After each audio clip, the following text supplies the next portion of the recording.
Hello, everyone. It is Wednesday, the 13th of December, 2023, and not a whole lot has changed. Sorry, since yesterday. Well, get that out. Um, I should have practiced my voice, like warm ups or whatever you want to call it, that people usually do before singing. I should have practiced that this morning.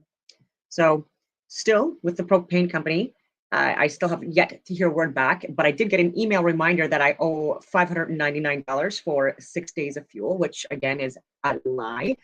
And so I emailed them back again with the date timestamps and my receipts, saying that on the 20th of November, 2 people came, approximately 0800 hours in the morning, filled up my tanks, gave me the receipt. I paid in full. 6 days later, on a Sunday at 8 o'clock in the morning, one guy came. And I even asked him, like, why are you here? This is like very soon. And I'm like, and my tanks are still like almost full. And I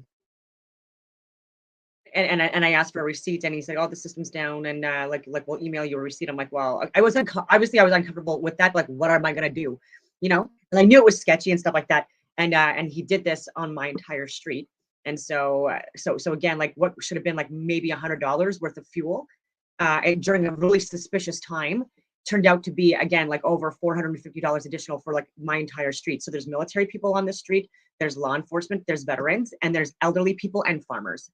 And so this is what I mean. There's even like fake ass conservatives, fucking propane companies, okay, stay in their fucking warm ass vehicles every fucking day, like go out for like maybe 10 minutes in the cold, you know what I mean? And it's nice, okay, but when you're screwing us over with carbon taxes, and you're not fighting for us, okay, and you're billing us for carbon taxes, and then you're also stealing an additional $2,000 to $3,000 a year per household, that's sketchy. And then the receipt that they gave me as well, it claimed that the delivery service was on the 30th of November and not the 26th, to make it look more less suspicious. I mean, and again, that's a lie. So I emailed them and I said these facts, and so I'm gonna wait out and see if they're actually going to get back to me. And if not, then I'm going to have to cancel my contract, because I'm not going to get exploited and have losers steal from me and other people around me.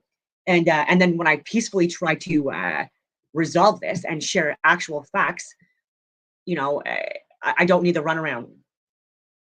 And so I deleted my video from yesterday because I'm on a rant the whole day, just because again it's been a lot. But I'm downloading it again, or uploading it, whatever you want to call it. I'm gonna leave it on Rumble. It's just people could take so many things out of context, and it's just really annoying. You know what I mean? And so anyway, I left it up. And then just more to reinforce things from yesterday. High immigration linked to inflation, says Deputy Governor, and this is in British Columbia. Sorry, I don't know where it is, but this is the Bank of Canada Deputy Governor Tony. He's the one that was that shared this, and I shared that on my social media, and I was like, no way. So again, this has nothing to do with discriminating against people by virtue of race, religion, like eye color, hair color, like none of that stuff. Like language. If I haven't already said that, it has everything to do with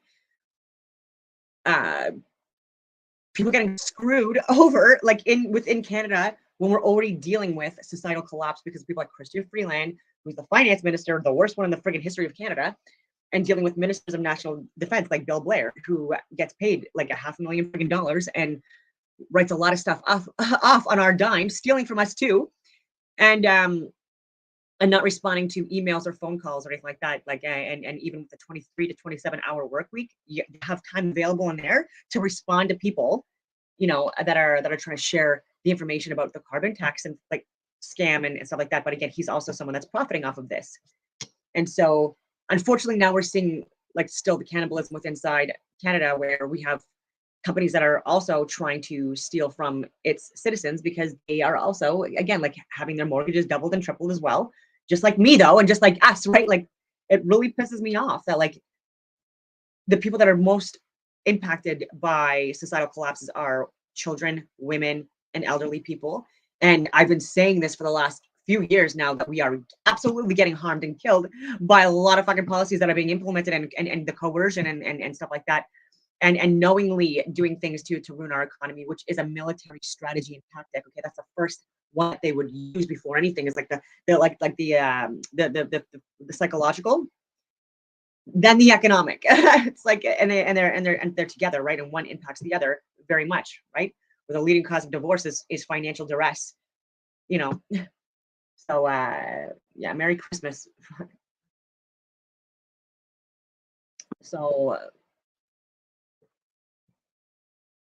and for so many different reasons, right? Like pushing people out of like their homes. And then when you have more people within cities that work for government, that are in useless jobs, right? Like this whole like carbon, like this climate change, like fucking department, like the whole thing, fire them all.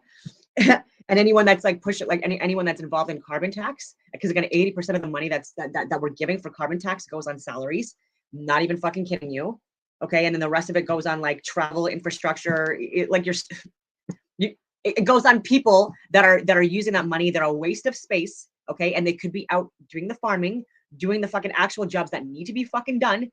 Do those properly instead of going after the people and stealing up the people that are doing the already physically difficult jobs and feeding you and supplying you with your heat and your electricity and food and stuff like that, and the hunting and you name it. Okay, like there's more people that are living very comfortably within suburbs and city centers that do nothing useful at all, and they get paid $100,000 a year or more, and they're stealing it from, again, the people that are keeping this country together.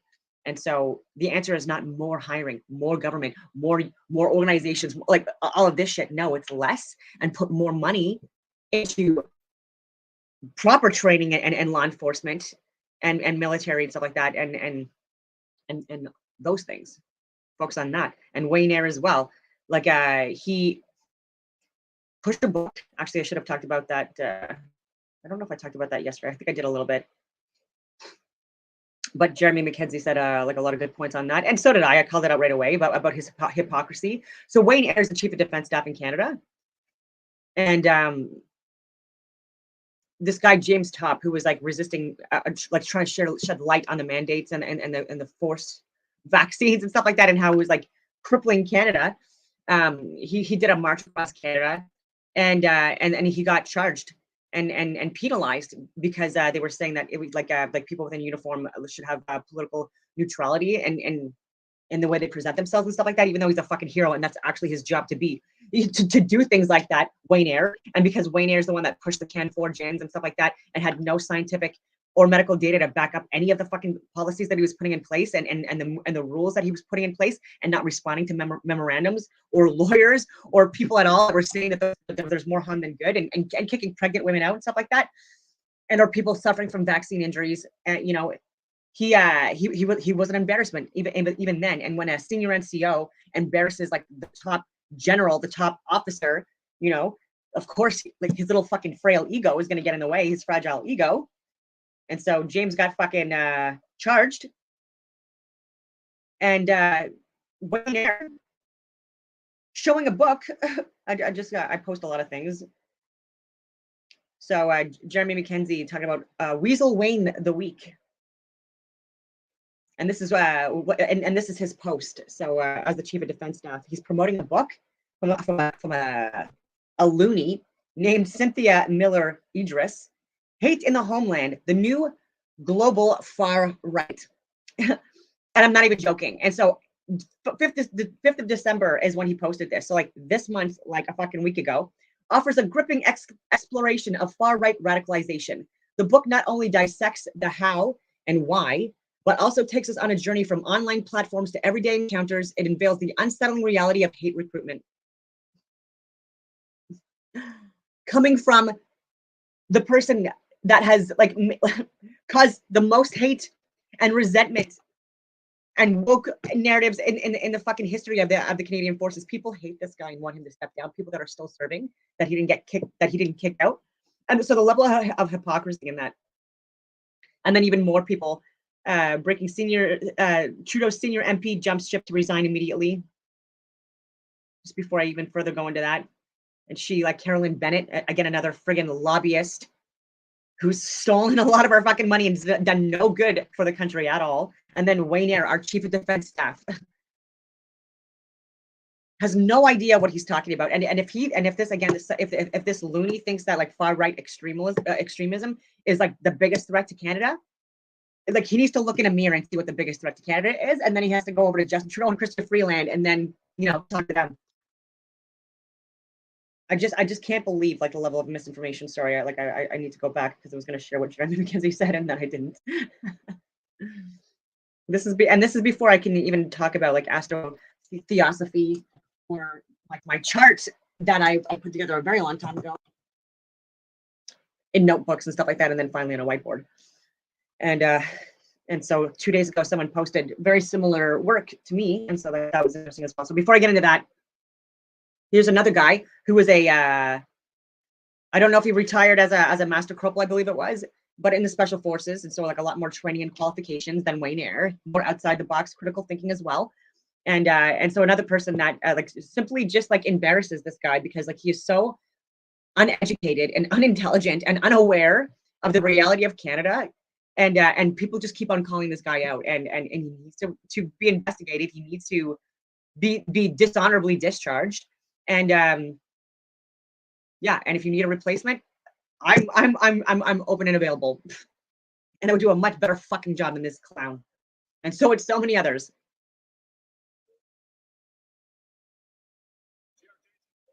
On Twitter isn't very inclusive. CRJ's just blocking veterans on Twitter isn't very inclusive. I know. Yeah, the CDS's accounts blocked me, blocked every file of guys. A bunch of veterans are like, "The fuck are you idiots doing? Block, block, block, block, block." Like, yeah, this is illegal. You're not allowed to have political opinions as chief of defense staff. Didn't you just drag James Topp through a fucking very high-profile court-martial for that? Oh well, I guess. Oh well, I guess. Rules for me, but not for me. He's a joke.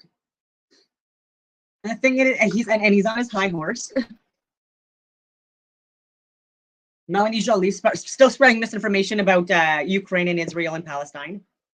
Still has no idea what she's talking about. And they're not reading comments. People are literally peacefully and as politely as they can now being frustrated because now it's been 4 years of this. 8 years with Justin Trudeau, but actually running us into the ground intentionally, laughing about it while they exploit us. Like this has been like in the last 4 years. And people are honestly like so disappointed in people like Brenda Lucki and other law enforcement officials that still have not been arrested or investigated or forced these people to step down. And we are a fucking joke on an international forum, unfortunately, because of these clowns. More strikes on YouTube. It is what it is.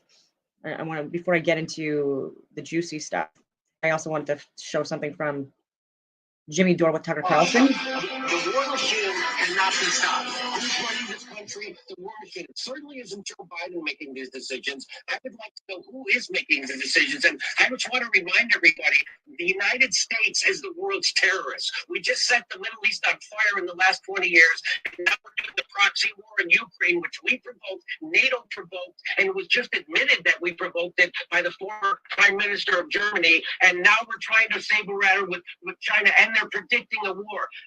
Again, China's not going to invade us. China's not our enemy.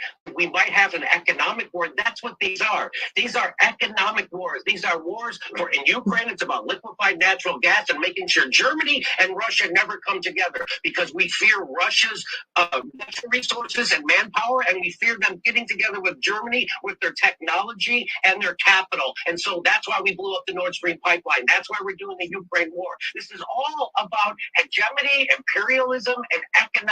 And if there's a Marine somewhere, it's there because they're about to steal some natural resources from another country. As everybody's screaming about what a bad guy Putin is for invading Ukraine, the United States is currently occupying a third of Syria. And which third is that? It's the third that has the oil. And how do I know we're there to steal their oil? Because the President of the United States said so. He said so. And the same applies for Justin Trudeau. Like, these people need to step down. They are a literal danger to Canada, and I'm saying peacefully step down, like just like the resigning thing, like in disgrace, and then do some Nuremberg trials. Like that would be great. Like unregulated capitalism causes democratic institutions to deteriorate into oligopolies, imperialism, exacerbating support of counter-revolutionary wars and various forms of economic and cultural exploitation. Like what's happening now. So that was nicely summed up as well.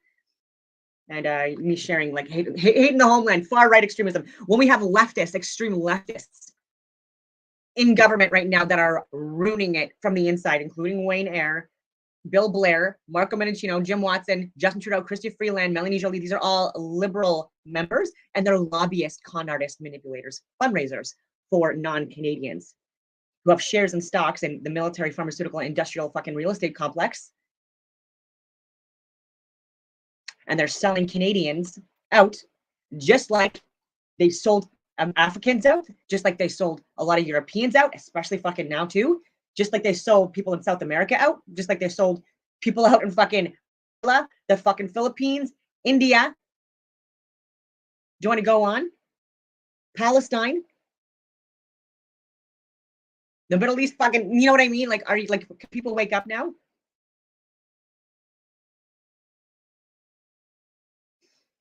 Yeah, so my reply to Wayne Eyre was, didn't you charge James Tupp for his political advocacy? At least he was a hero who defended Canada. You are spreading misinformation as the CDS and ruining what the heroes before you built. We are suffering under a leftist communist regime. You should fire your intel too. The middleman subcontractor company for the Canadian government is called GC Strategies, consisted of 2 employees, Christian Firth, that's Kristian Firth, Firth, and Darren Anthony. They billed the Canadian government $43 million. They were paid $2.7 million commission for their work as well. So let me just I'll show the. You can't even make this fucking stuff up. So and this is for the vaccine passport platform app in Canada called ArriveCan. Cost Canadian taxpayers $54 million when it should have been at the most $250,000, and it was garbage anyways. And and I've already talked about the security breaches and stuff like that, and the fact that it predated the pandemic. It was first developed in 2017, and the people that are trying to push this again is people that have shares and stocks in these digital platforms. Okay, this is about like generational wealth and stuff like that. That these people that are fucking currently literally supposed to be working for us, they're conniving and scheming against us. This is infuriating. Just like Levac propane, scheming against like fucking farmers and military and veterans and women, and during winter too, trying to do the scheme. Like, it's infuriating. And you try to call it out, and you're fucking peaceful, and they'll fucking resist, and you'll have to fucking pay, or you'll go to fucking collections, or you'll get bad credit, or you'll get arrested. This is fucking Canada now. These people are a garbaggio. Even more fucking fun. 2013. These are titles from MSN, mainstream media. Maybe it's time to swap burgers for bugs, says the UN. 2017. At Bug Eating Festival, kids crunch down on the food of the future. 2018. Your ancestors probably ate insects, so what's bugging you? 2023. This right-wing conspiracy theory about eating bugs is about as racist as you can think. Okay. And then we have Dina friggin' Hinshaw, Alberta, who lied to people even about the death of a child, trying to exploit a fucking a death of a child that died of cancer, calling it a COVID death. She took her mask off. She's alone, spraying her hands with antiseptic. Again, not healthy for you. She literally said, hello, thank you for coming today. And now I'm going to put the podium over to you. Like, this girl puts her mask back on. More fucking spray. Walks off the stage. Other girl goes on. She's not even wearing a mask, but she sprays. And then she talks, and then fucking like it's a clown show. It's a circus. It's a circus. And then you're looking at like even the Prime Minister of India. Oh, sorry, I mean the UK right now.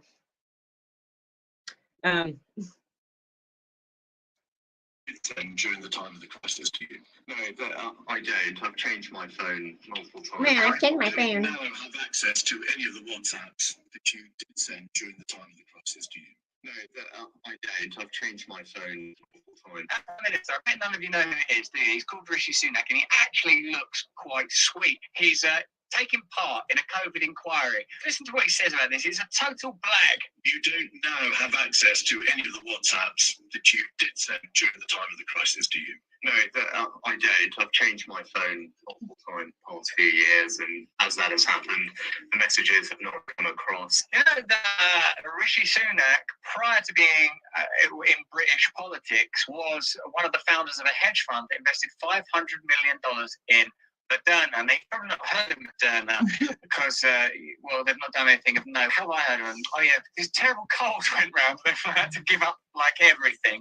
And Moderna, as if by magic, came up with a solution. I say solution, it was less than 1% effective, it didn't stop transmission. But it was kind of it was the best we had. Stop asking questions. Stay free. So even in Canada, we have lobbyists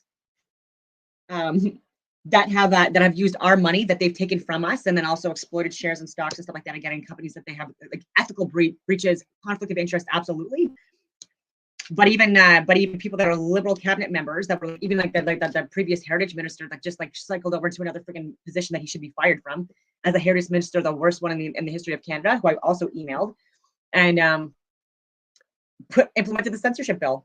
And these people are all like, I don't know where my emails are. I don't know where my messages are. I don't like they're all accidentally deleted. I really hope that CSIS and CSEC and these actual institutions actually like you can recover emails even when like they delete them out of the deleted folders and stuff like that on these phones, and they really need to start being courageous enough to investigate these motherfuckers, okay? Because what they're covering up, okay, is their crimes and their bullshit, okay? And this is also, again, like when you tamper with evidence, especially again like when you're getting paid, they're public servants, so that's so illegal on so many different levels, and we need to investigate this. I know I keep on saying that, but like it would be nice because weak men create weak societies, and Canada, man, woof, woof, fucking weak men. Again, I'm still like a little bit high stress from like Friday and the complete weekend. I'm getting fucked over by people back to back, and during an already stressful time, and then being alone and not supported in this is it just takes a little bit longer for my central nervous system to calm down. And because even one of those freaking events that happened like would be enough to annoy someone for a few days. And but at least I sweared less today. So now I just want to share some metaphysical stuff with you, or some more reality of the world. No force on Platter if you haven't yet explored this topic. Silicon Valley is what pushes all technology today, and it gets its name because silicone is great at storing and processing information. Computer chips are made from silicone, and this is why they're able to hold so much information. Quartz is a silicate made of pure silica, and many crystals used in healing and New Age circles today are variations of quartz. Clear quartz is known as the master healer and can unlock psychic abilities. So much of what we're digging up as far as crystals are actually the remnants of these giant silica-based trees. Side by side, a carbon-based root system is strikingly similar to the cave systems, the silica-based roots. Gems and crystals are most abundant in caves. If you've ever been in a room with tons of large quartz, amethyst, etc., you know that the energy is powerful. Crystals have been known to store information, and this is why they oftentimes require energetic cleansing. Imagine what kind of information and energy was circulating among this worldwide system of trees powered by the same material. And we're told that quartz is a rock-forming mineral. Now, this definitely makes sense. The rivers contained the above-ground roots, while the caves, in part, contained the below-ground roots. Look at these photos of giant crystals inside of cave systems. This is insane. I'm proposing all of these giant root systems used to contain as many of these crystals, but restricted them and are now lifeless. So somebody has harvested these minerals and crystals. Where petrified wood is, we see sand. Petrified wood is made of precious gems and crystalline structures. When we compare this wood to the floors and sides of mountains, we see the similar gradient patterns. Pieces of petrified wood are pieces of these ancient trees. No force on Flat Earth if you haven't yet explored this topic. Silicon Valley is what pushes all technology today, and it gets its name because silicone is great at storing and processing information. Computer chips are made from silicone, and this is very interesting. So I've said before too, with like the resource mining and stuff like that that's been done, and shredding and destroying like the ancient large tree systems, like the root systems, right? Like we need these to be able to like grow, right? Like even with fucking Taggart and these destruction companies within Ontario alone, shredding millions of trees that are hundreds of years old. Okay, it's criminal, and they're getting away with it. They're even getting exempt and paying fines and stuff like that. They don't give a shit. like even people within, like trying to have injunctions to stop like building up spas and stuff like that that don't profit or help out like anyone within these areas that they're building, they're making these builds, and it's impacting obviously all the species and the trees and the water and stuff like that. And like there's so many irresponsible people that need to be checked, okay, that are fucking us over. And even with barrels being dropped like in the ocean and stuff like that are like decaying and stuff like that from like even generations before, like we need people within government to wake up to the actual real issues that we need to address and stop doing the Hegelian dialect and actually creating events like even geoengineering and weather modification events and stuff like that to actually cause more harm and distract us instead of actually unfucking what you've done and others like you have done in the past, right? And that'd be nice. Yeah, so like with the tree systems and stuff like that, gold and silver and other like minerals, materials, elements have been harvested and stuff like that. And they used to be a lot larger. So like even root systems that you see in like large trees, they were kilometers high, a lot of these trees as well. So huge root systems that could have been excavated and stuff like that. Like even with the quartz systems, like I would look at my Instagram account if I were you to see the pictures of the video I shared with the petrified trees, but like people can easily walk through like these underground caving systems and stuff like that that were mined for resources for thousands of years. And we need to preserve our fucking trees. There's so many different reasons they talk about the silicone and like the memory of the tree and how computer systems use silicone and quartz and those materials in order to like store memory.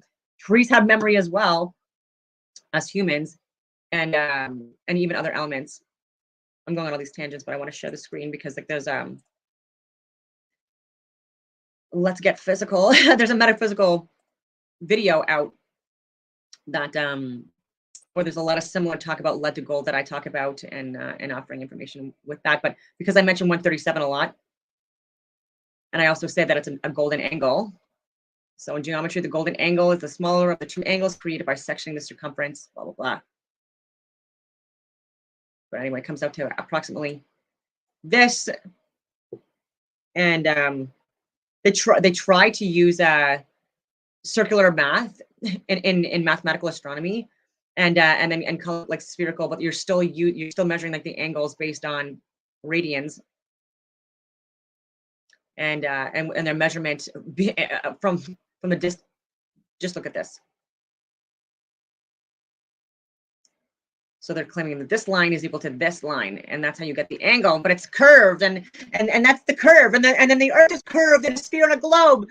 Are you no? And so like that's like also so 137 within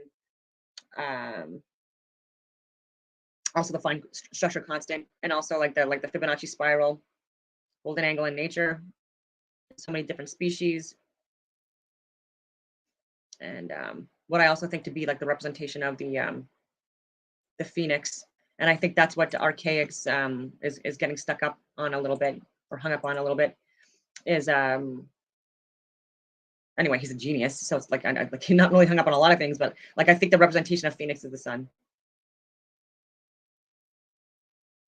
And war. It's a So, how do you turn lead into gold?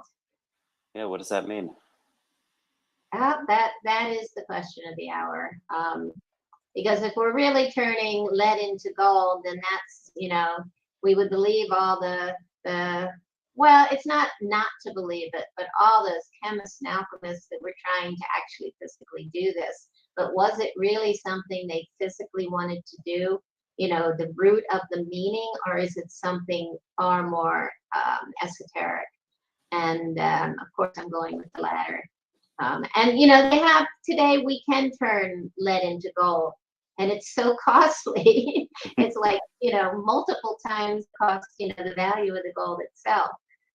So if they had a secret, and I wouldn't be surprised if they didn't, but is that really the root of the question, at hand? And that's what we're going to discuss probably in the next 2 episodes, because I have so much material to discuss this particular topic. So now let's get started. I love this quote by Manly Palmer Hall. Sorry. At hand. And so her name is Patricia Arwan Lamon.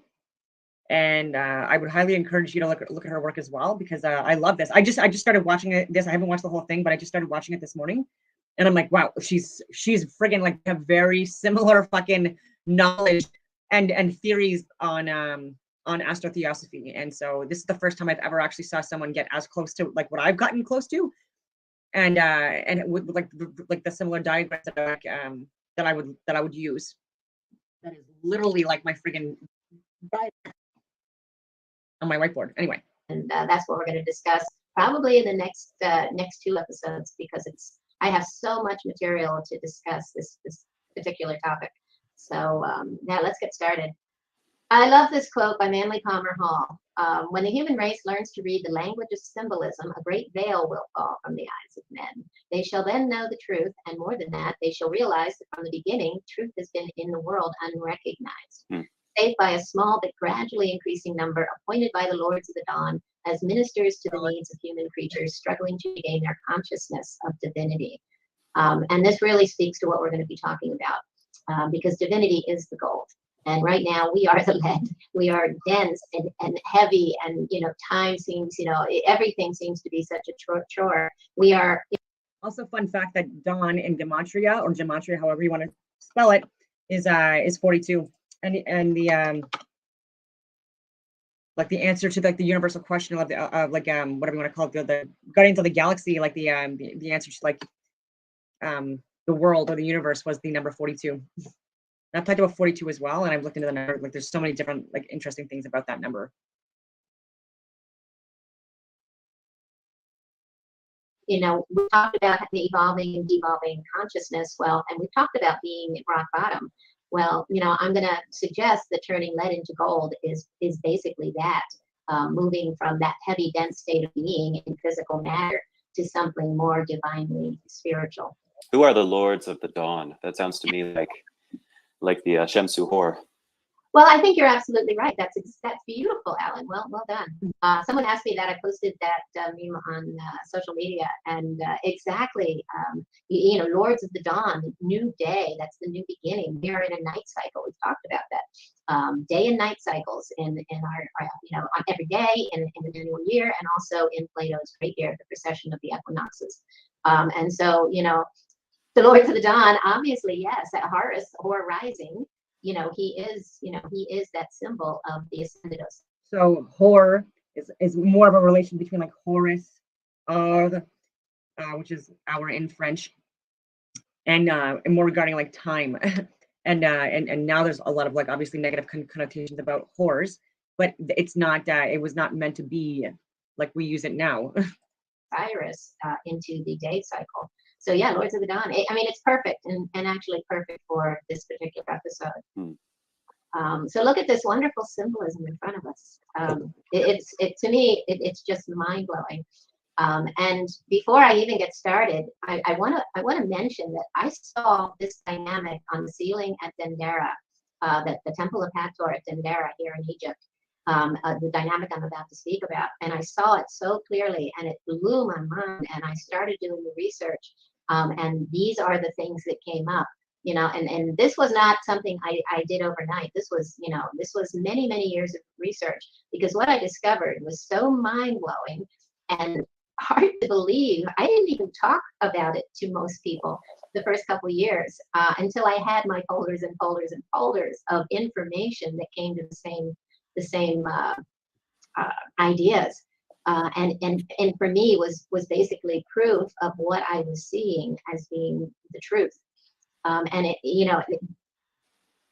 I showed you the symbol of the winged scarab as you're walking into Dendera, and that Hakim said it really did. It says it depicts or says that you're entering a place that holds the answers to all the secrets. You're talking about the lintel as you're walking into the front of Dendera. There's you see the underside of the scarab with the legs. Exactly, thank you, and the wings out. And it's the only place in Egypt you see the underbelly of the scarab. The underbelly, the truth, the esoteric, not the exoteric knowing. And you said, Hakim said that means that this is the place where all the secrets are. Yes. So of course, Paraphrasing. I made it my mission to discover all these secrets, right? I'm still on that mission, by the way. There is so much in there. Do you know why he said the underbelly of the scarab means that this is the place where the secrets are kept? He never explained it, but my feeling is, you know, you're looking at, when we look at something at face value, you take it at face value, but the underbelly seems to say you're going under, you know, you're going deeper, you're going further. And this is what Manly P. Hall just basically challenged us to do, that we want to awaken. We want to awaken the senses. You know, Hakeem said we had 360 senses at one time. I believe that's the goal. We're talking about consciousness. We're talking, you know, all the way from so many episodes. What have we said this is but a journey of perception, devolving into isolation, separation consciousness, left brain understanding, analytical of the mind, mind-based, matrix-based, into turning this around and becoming something, you know, we break free. What is Horus with the hawk? We break free from the chains that bind us into something totally new and different. So let's get started with what's in front of us. And the question again, how do you turn lead into gold? Raymond Lilly, who was once one of the great early alchemists, once pointed out that the great tragedy of the concept of alchemy was the transmutation of metals. Basil Valentine, a monk of St. Bennet, had the same thought when he wrote in one of his books, "Woe to the gold makers. You're wasting your time." Because it's something so much deeper. And again, this is the challenge to go deeper. And so I want you to look at the image on the far right first, because this is the one that suddenly made everything so clear to me. And what we're looking at is a view of the zodiac. And we see the image, it's basically the head of a man in the center and the body. These sort of like the chakras going down. There is a relationship to the human body and the basically all of the constellations. Different parts of our body are ruled by different constellations, and we'll go deeper into that at another time. But what we're looking with this zodiac is something, when I saw this for the first time, so everything became so clear to me. So what we're going to take this slowly, but if you look at the top, I have Leo and Cancer are at the very top of this zodiac with the head of the human being at the top. I've been saying that for literally years too, that I would put them at the top. I'm on the record saying that in previous videos, and so I love the fact that she says the same thing as me. Love it. These two signs, Leo and Cancer, rule the sun and the moon. So you see a lot of imagery, symbolic imagery. You're always seeing the sun and the moon. And I want you to remember, because I'm going to show you some of this as we go through the next few episodes, the sun and the moon represent this basically lead and gold. They represent day and night. They represent these two different ways of perceiving the world, consciousness evolving and consciousness evolving. And so Leo is ruled by the sun, and the sun rules gold. Interesting. Cancer is ruled by the moon, and the moon rules silver. So we have silver and gold. Even more interesting is these two signs of Leo and Cancer. They're the only ones that are ruled by the sun and the moon. But as we begin to go down either side of the zodiac, as it stands before us, you'll notice that on either side of the sun and the moon, we see Mercury. And Mercury rules both Virgo and Gemini. So either way, you're going to be, it's Mercury if you're going one direction or the other. We'll go down another notch and we have Taurus and Libra, both ruled by Venus. Go down another notch and we have Aries and Scorpio, both ruled by Mars. Go down another notch, we have Sagittarius and Pisces, both ruled by Jupiter. And at the very bottom, we have Saturn. Saturn, again, rules lead, rules both Capricorn and Aquarius. So what are we looking at here? When I saw this, I immediately said to myself, lead, heavy. Oh, that's how we are, right? In our state of isolation. So focused on the physical polarity. We're pointed toward Polaris. And I looked at the top, and Leo rules gold, and then silver. And knowing that Cancer was ruled by Hathor, or is related to Hathor, and the Hathor, the zodiac at Dendera, begins its journey of form in the age of Cancer. Represented as the scarab beetle.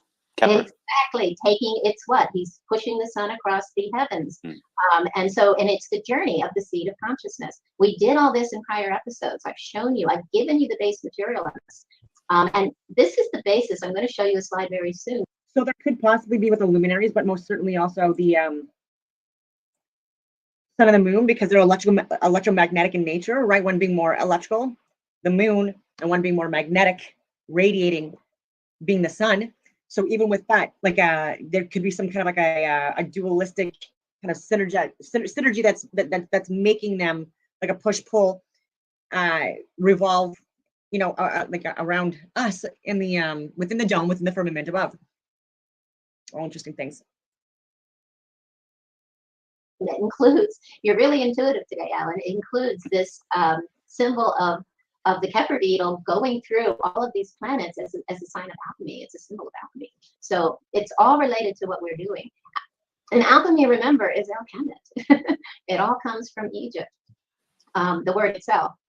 And so, as what I've just pointed out is quite interesting, because if we want to turn lead into gold, what do we have to do? We actually Flip have our to reality.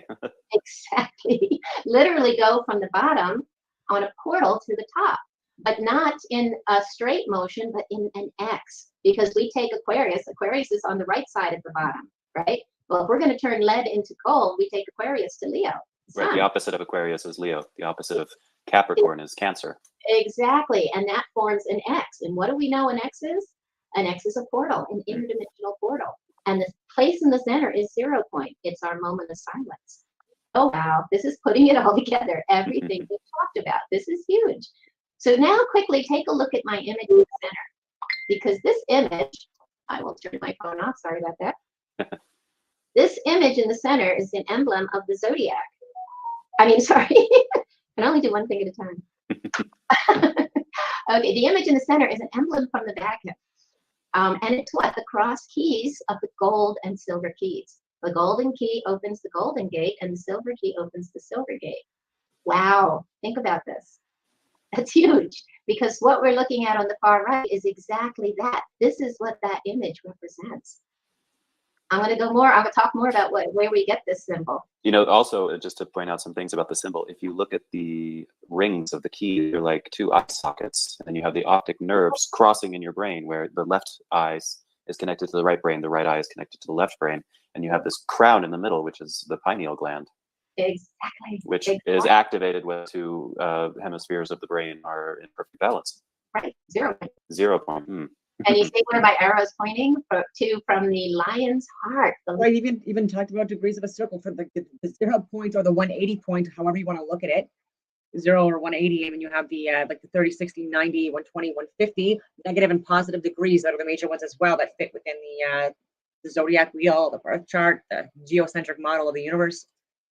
Lion, the crown of the lion, the Lion King. Why is the lion the king of the forest? Oh, and how much do we hear Lion's Gate, lion-hearted? I mean, we hear these words over and over again. Why are we talking about the lion's heart? Why are we talking about the Lion's Gate? People in the know. These are questions I was asking years ago when I was seeing images of it everywhere here in Egypt, in some of the old churches. I was, and I'd go back and I'd start typing and looking up books and reading and doing it and trying to figure this out. And it all came to the same place. The lion's heart is the portal at the center. And guess what? What's really interesting, and we didn't plan this, folks. We decided this is a recording. It can also be like the celiac plexus or solar plexus or the heart chakra. Like, again, there's different theories, but it's very interesting. Recording date just yesterday. This is August 8th. Oh, right. And this is the day that the world is celebrating the Lionsgate portal, which has to do. And one of my nephews is born in the Lionsgate portal, so like that's also like so the 88 is significant because that's the analema or the the path if you mark it out that the sun takes within the sky. With Sirius rising on the horizon, with a heliacal rising with the sun, an alchemical marriage that sparked a new year. So, talking about this is all just imperfections today. And so this is a big thing to grasp. But we're gonna go through so many things that will hopefully help you understand what we're talking about. Firstly, I think I mentioned this in the last episode that if you're in the northern hemisphere, and we're looking, we're watching the sun rise on the horizon. It's rising. It's beginning to rise in Aquarius, right? Mm-hmm. So that's where we're at. We know this, but on, the age of Aquarius. For 2,000 years, the sun is going to rise in a certain age, and then it retrogrades backwards through the zodiac. This is our precession of the equinoxes. Exactly, about 1 degree every 72 years, and an age at approximately 2,160 years. For a full cycle of give or take between 24 and 26,000. years. And again, we're going to talk about the Vedic cycles in future, but there's not a lot of agreement on the facts and the figures, and this is important. And I'm going to ask you to let go of the facts and the figures and the mathematics and everything we think we believe in a physical world, because we have to remember this is a journey of perception. But at any rate, back to the sun rising in Aquarius in the northern hemisphere. In the southern hemisphere, it rises in Leo. And this is big, because what do we have to do? What did we say we were doing? We were traveling the world upside down and backwards. We had a whole episode on perception. This is the way our eyes view the world, upside down and backwards. If we think we're seeing blue, we're actually seeing yellow. We're actually seeing the shadows on Plato's cave. Exactly. So we're not going to go all the way back through all of that. I might show a few slides. But the whole concept is we are going to turn over. What does Horus say to Osiris? Turn over and rise. And that's what we're going to do. Horus rising as the ascended Osiris. And so how does that happen? Is this a magnetic flip? Even with sex being the killer, also like in like the sun sets, right? Like this is all like astrotheosophy, connected to Egypt, astronomy, I guess you would call it. That's a huge possibility. And not the next episode, but the next, we're going to talk about those cycles, and we're going to talk about the magnetic. Oh, and I've been to Egypt. I've been fascinated with Egypt since I was a little girl. I spent almost a month there on my HLTA when I was deployed to Afghanistan. Went alone, went group tours, Mount Sinai, the Nile River, Valley of the Kings, all the different pyramids, like sacred valleys, you name it, I did it. Sahara Desert. Stayed in palaces and in in camping primitively, all very interesting.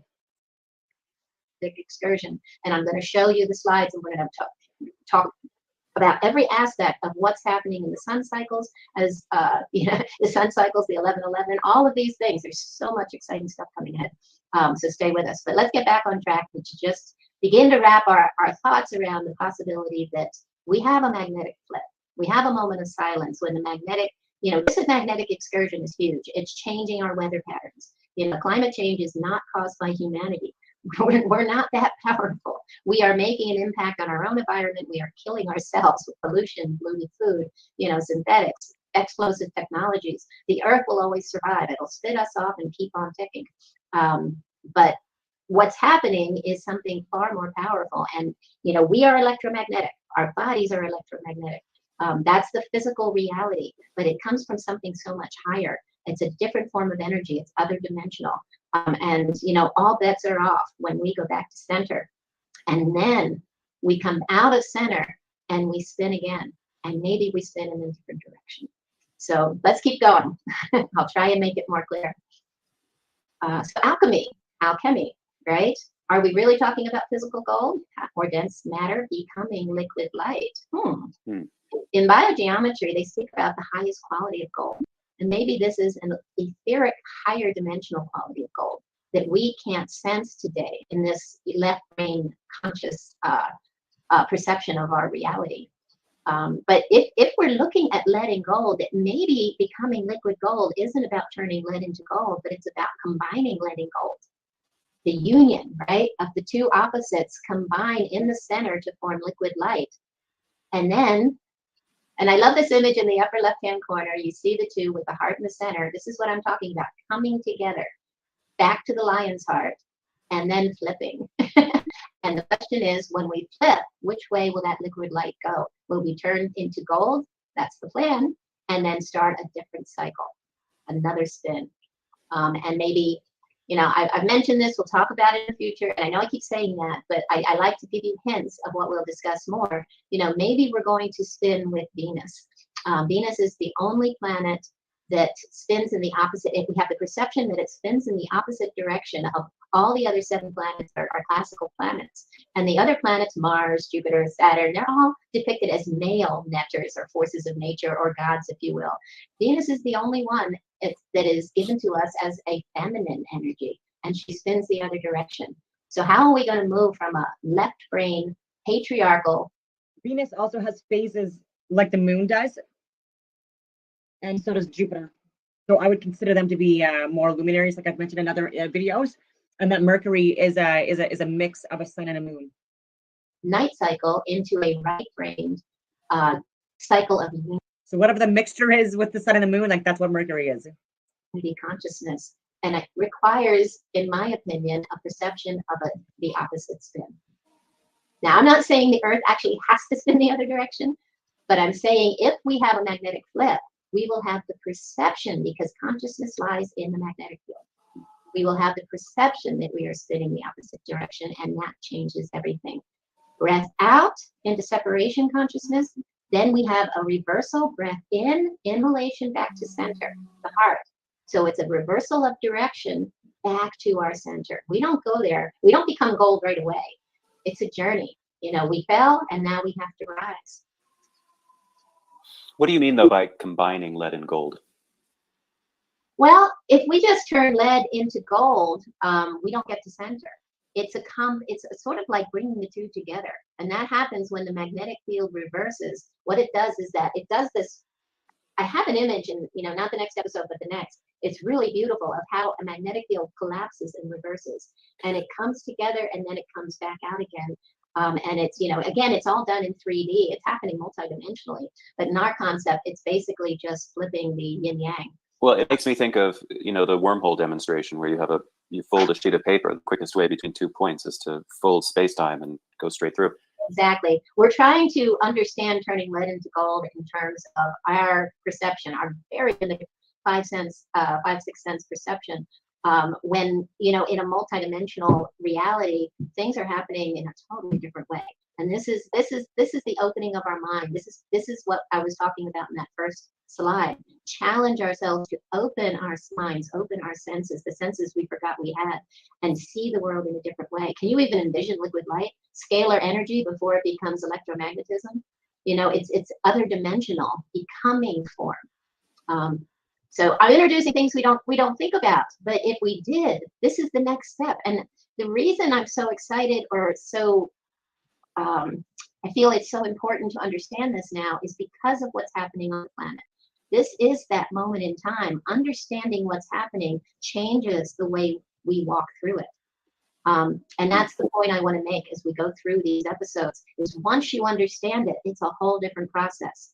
And like you and I talked in the last episode, Alan, do we want to look back with longing for a physical reality like, Lot's wife did and turn back into a pillar of stone? Or do we want to move on because we know it's something so much more, so much more incredible and divine and amazing?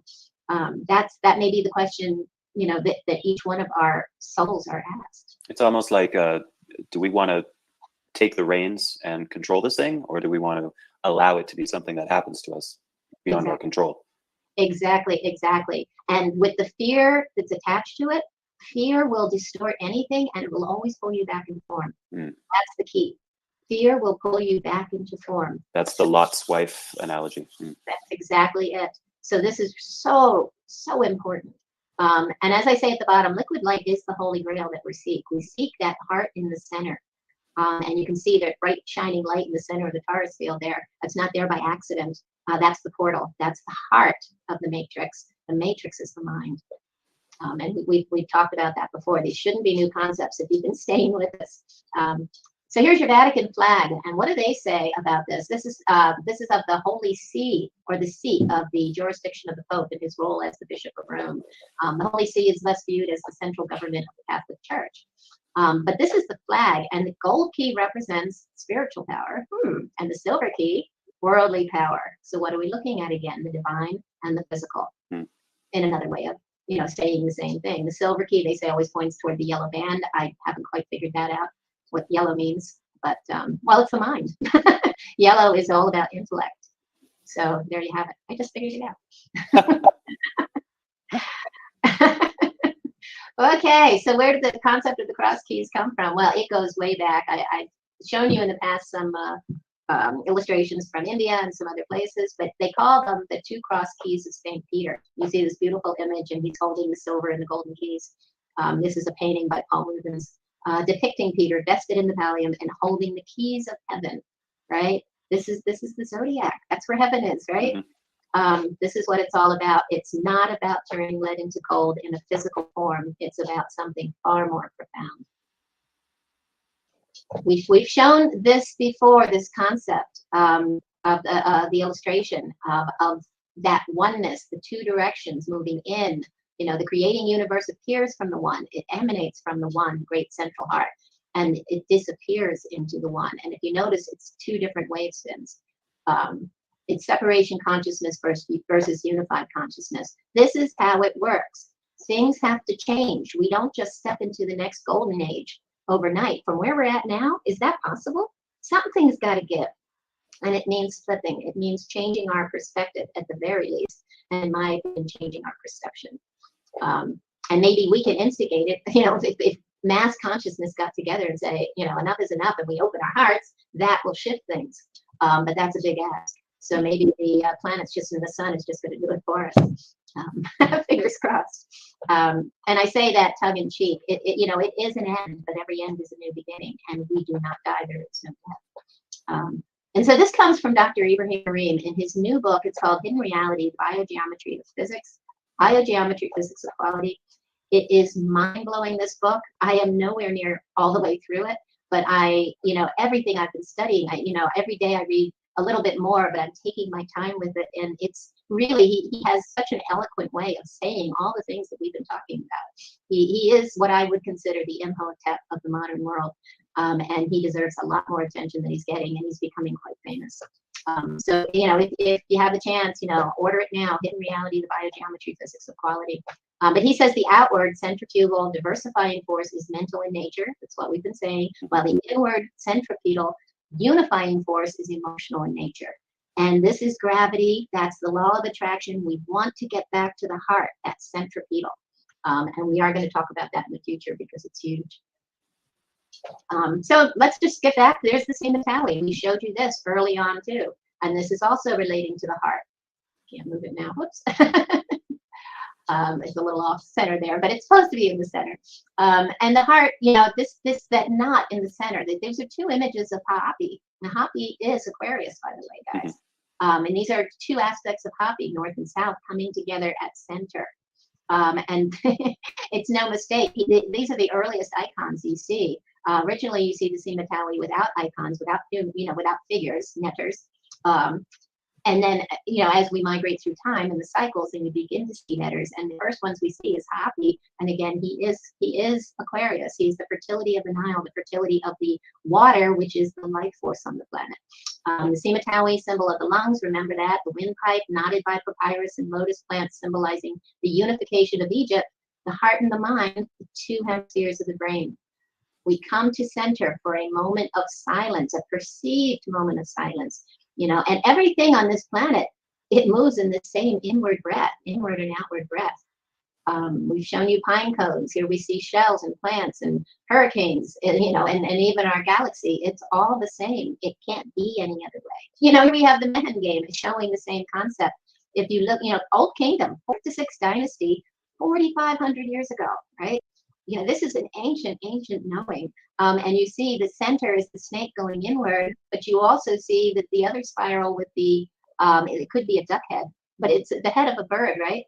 On the outside, which is just, you know, fascinating, going both directions, inhalation, exhalation, the cosmic pendulum. It's the law of nature.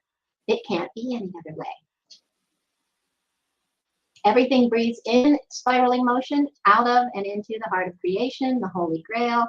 I show you this image again because if you see the Ouroboros on the right, and it's a picture I took of a shield that was in the Alexandria Museum of Natural History. And if you look in the center, it has a winged hourglass. And what do you have to do with an hourglass when your time is up? Turn it over. We also see, I was looking at my pictures of Scotland, and on a lot of the gravestones, you also see the image of the hourglass. You know, a lot of those gravestones are from the Templars, Freemasons. This is an ancient knowing that has been kept, and it's been kept hidden. And I think a lot of it's even been lost by many today. But I'm sure there's a handful that still know. Have to spin both directions. And here's the Lion's Gate again. And you see this spinning and the center of the Taurus field. And the symbolism related to this is the lions coming together and the lions moving apart. And you see the sun behind those lions. This is how it appears to us. Everything flips and our perception changes. We feel like the sun, right now it's sun's rising in the east. When everything flips, we begin to feel like the sun is actually rising in the west, because we're looking down for our focus instead of up. When a magnetic field, the torus field flips, the side that's feeding, like right now, the southern hemisphere is feeding the north, but when the magnetic field flips, it's actually the north feeds the south, and we'll look up for our definition or perception of reality. But before that happens, there necessarily has to be a moment of silence, a pause. Exactly. Between the breath out and the breath back in. Exactly. 0 point. That's the cross. That's the great yogic breath. That's the Semen Tawi. That's what all of this represents. Old ancient symbolism. Facing away from each other, the lions form an electromagnetic container, the matrix of the mind, Maya in India. When they come back together, they create a portal to center. The lions are an interdimensional portal. That's where we're at now. Here's a wonderful image. Sphinx with two bodies from Escher Wahalar. This is dated to 1652. I think he took it to someone else a little bit earlier. But you can see that the cornucopia on the top of the head of the feminine lion, formed from the two sphinxes, is, this is the harvest, or the harvest, if you will. This is big, because it shows you coming. You bring, the two lions of the Lion's Gate are Sefer and Dwaj, yesterday and tomorrow. Around Dwaj and Sefer, but yesterday and tomorrow, and what you bring yesterday and tomorrow, gold and silver together, and you get that oneness. The harvest, liquid light is our harvest. Our harvest rising. That's the harvest. That's what we're all wanting to do. Get back to the heart. But here we have yesterday, tomorrow, Dwaj and Sefer, and look at the image for time at the bottom, and it has the Aten, and the Aten is what stems out from the moon. Un is the center, and you see.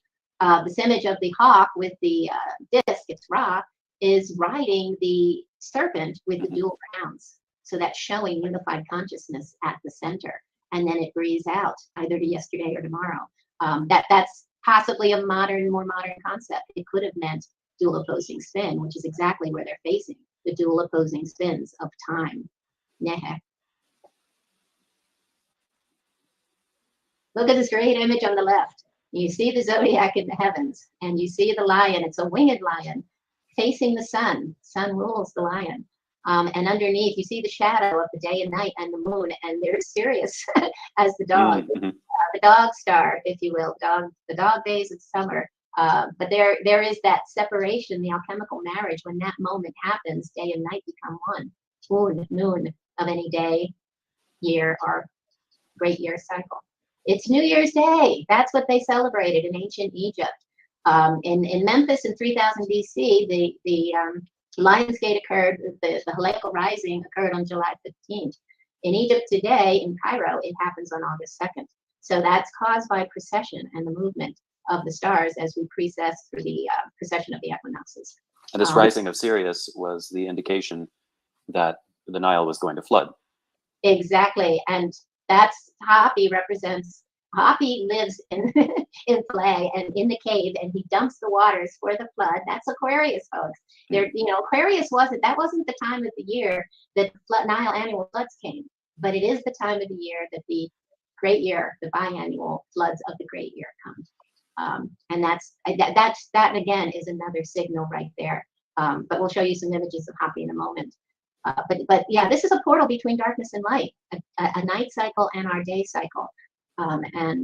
If you're not familiar with this, we've talked about it before. Sirius, the night's brightest star, makes its first appearance, the Halakhic Rising, before sunrise in the east-southeast. The dates of the first appearance depend on latitude and local weather. So it's different all over the world. And the reason today is the date that they celebrate this moment all over the world. And it's usually alternative to more spiritual people. Because it's that date in the center of that open window where it happens at different latitudes all over the world. In Egypt, there were 7 ancient pyramids from around, they say around the 2nd dynasty, probably far more ancient. There's small little pyramids. There's one at Elephantine and Edfu and Abydos. I was to that one. There was petrified stone in the pyramid. It's again, mind-blowing, ancient pyramids. And they're all aligned to the Halakhic rise of Sirius at that particular latitude. What is it about the Dogon people belief that Sirius is, we're in a binary system with Sirius, our sun, and the star Sirius. It's a good thing to bring up. There's a lot of information about that, and I used to even do a little thing like about that in my the lectures that I give. But you know, I do believe we have a relationship with Sirius. I think we talked about it before that you know, when Sirius, when a star moves away from you, it's red, but when it moves close to you, it appears to look blue in the sky. And Sirius turned blue right about the dawning of the ages of Pisces in the year basically zero, you know, between BC and AD. That's that moment that suddenly all the authors worldwide started to write about Sirius as a blue star, which is really fascinating. And, you know, to take it further, that, you know, Isis is Sirius in the mythologies, along with a few other feminine netters. And yes, she is part of the Celestial Rising, but I think there is this alchemical marriage between the sun and Sirius that happens on a much wider, bigger scale. And as we've talked before, cycles, you know, cycles within cycles within cycles. I think our world is so well designed in beautiful sacred geometry that, you know, if there's this smaller, you know, all over the world, Sirius and the Pleiades both play a role in the incoming of the rainy season or the flooding season. Depending on where you're at in the world. And I do think that they both play a role. I've heard that Sirius and the sun have this binary relationship, but that in the Pleiades, it's quite possible that Alcyon is the great central sun from which our galaxy actually revolves around. So, you know, different thoughts, different ideas. And yeah, it's a good thing to bring up, but I'm not going to go further today. But maybe at some point, you and I can do an episode on that. And here you've got this beautiful bird on one side of the lion's gate, and the bird is said to have on the top of the sacred Persea tree of Hierapolis. It's a phoenix. Yes, of course it's a phoenix. Thank you. It was essentially a sunbird and was a symbol of both the rising sun and of the dead god Osiris, from whom it sprang and to whom it was sacred. The Bennu not only typified the new birth of the sun each morning, but in the earliest period of dynastic history became the symbol of the resurrection of mankind. For a man's spiritual body was believed to spring from the dead physical body, just as the living sun of today had its origin in the dead sun of yesterday.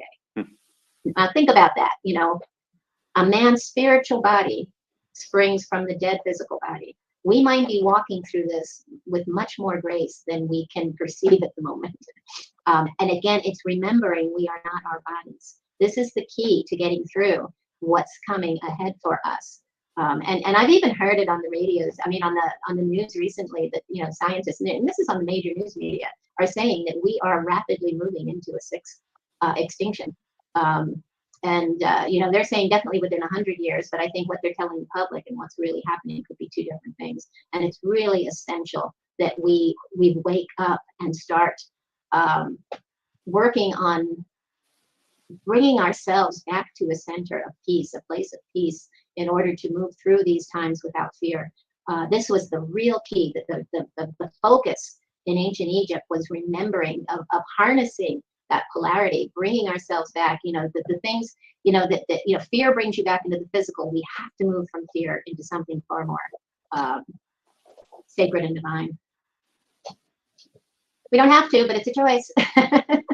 The throne is a portal between heaven and earth. The concept of a throne comes from this knowing, this ancient understanding. Just looking at this throne, this is a little different than the one we see at the Met in New York. And this one also rides on two lions. It's in motion. These lions move. I believe this also has to do with the ancient magnetic equator. Of course it does, because again, everything is this architectural, you know, this architectural image imperfection of how we perceive reality, whether it's, you know, our brains or the hemispheres of the earth. This is all happening into separation and back to center. So, you know, this portal is this it is a portal. The throne is a portal. You notice it has it almost looks like there's hawks. I don't know if they're definitely hawks, but there were birds on either side.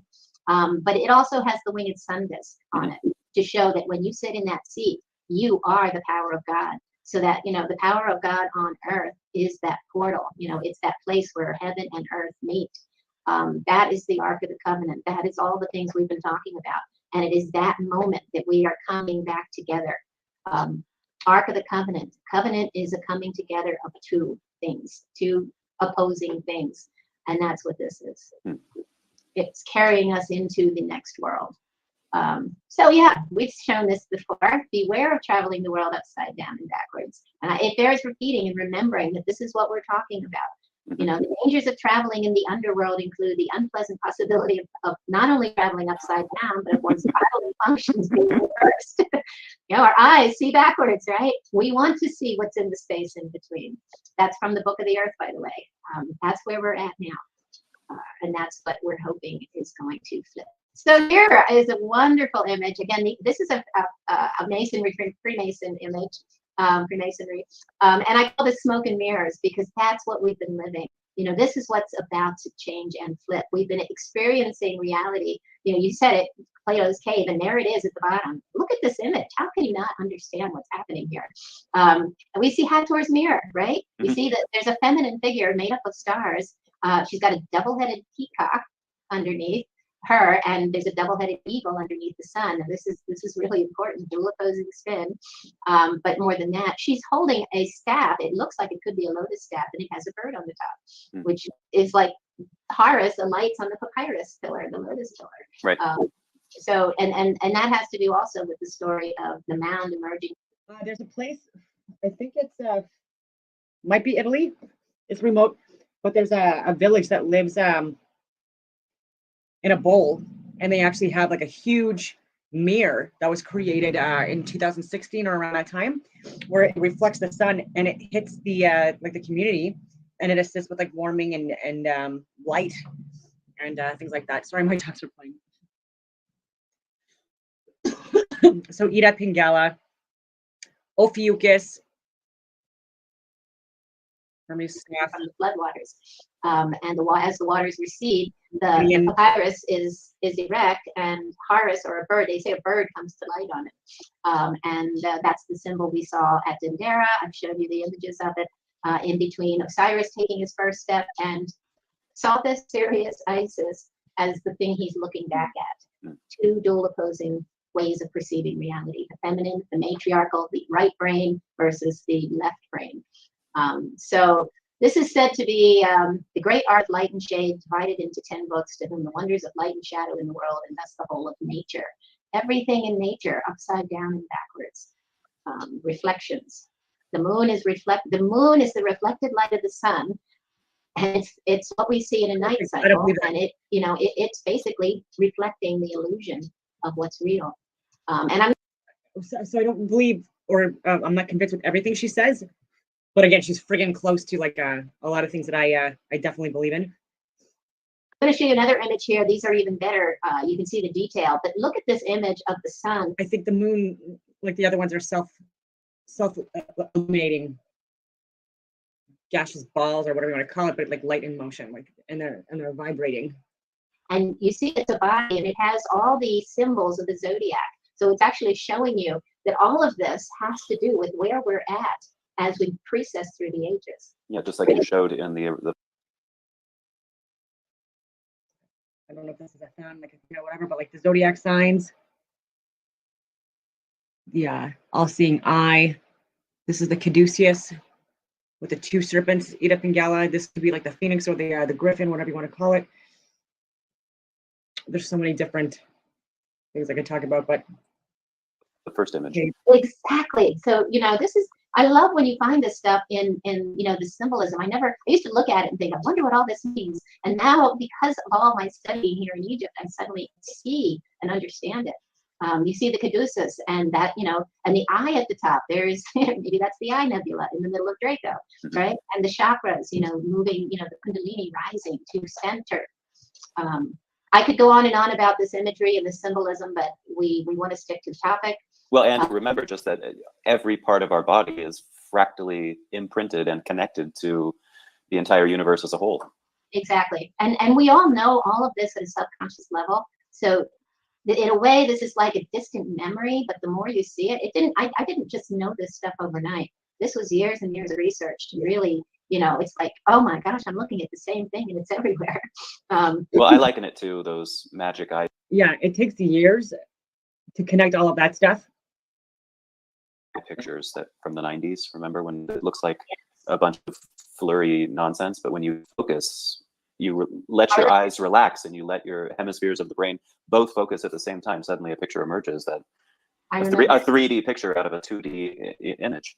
And that describes everything we're talking about. It's like suddenly seeing what's been in front of us all this time. Yeah, when you throw away your preconceived notions of what's real and what's not, and Yeah. you just look at the information and allow your mind to Wow. focus on it.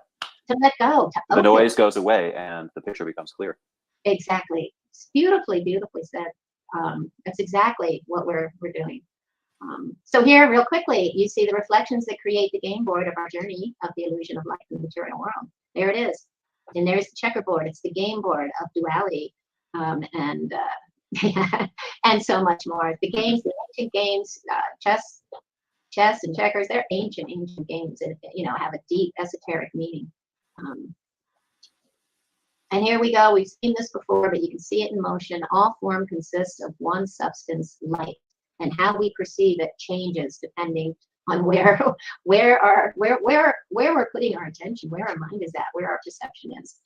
It's consciousness experiencing itself. In a nutshell, yeah, creation occurs. Twin opposing magnetic fields that spiral in opposite directions from one particle or body of light. It vibrates, breathes, exhales, inhales. Electrical sine waves of its mind through the heartfelt desire of its consciousness to experience what it imagines. And it's our perception of this movement of light which gives us the illusion of time. And form, time and space. Exactly.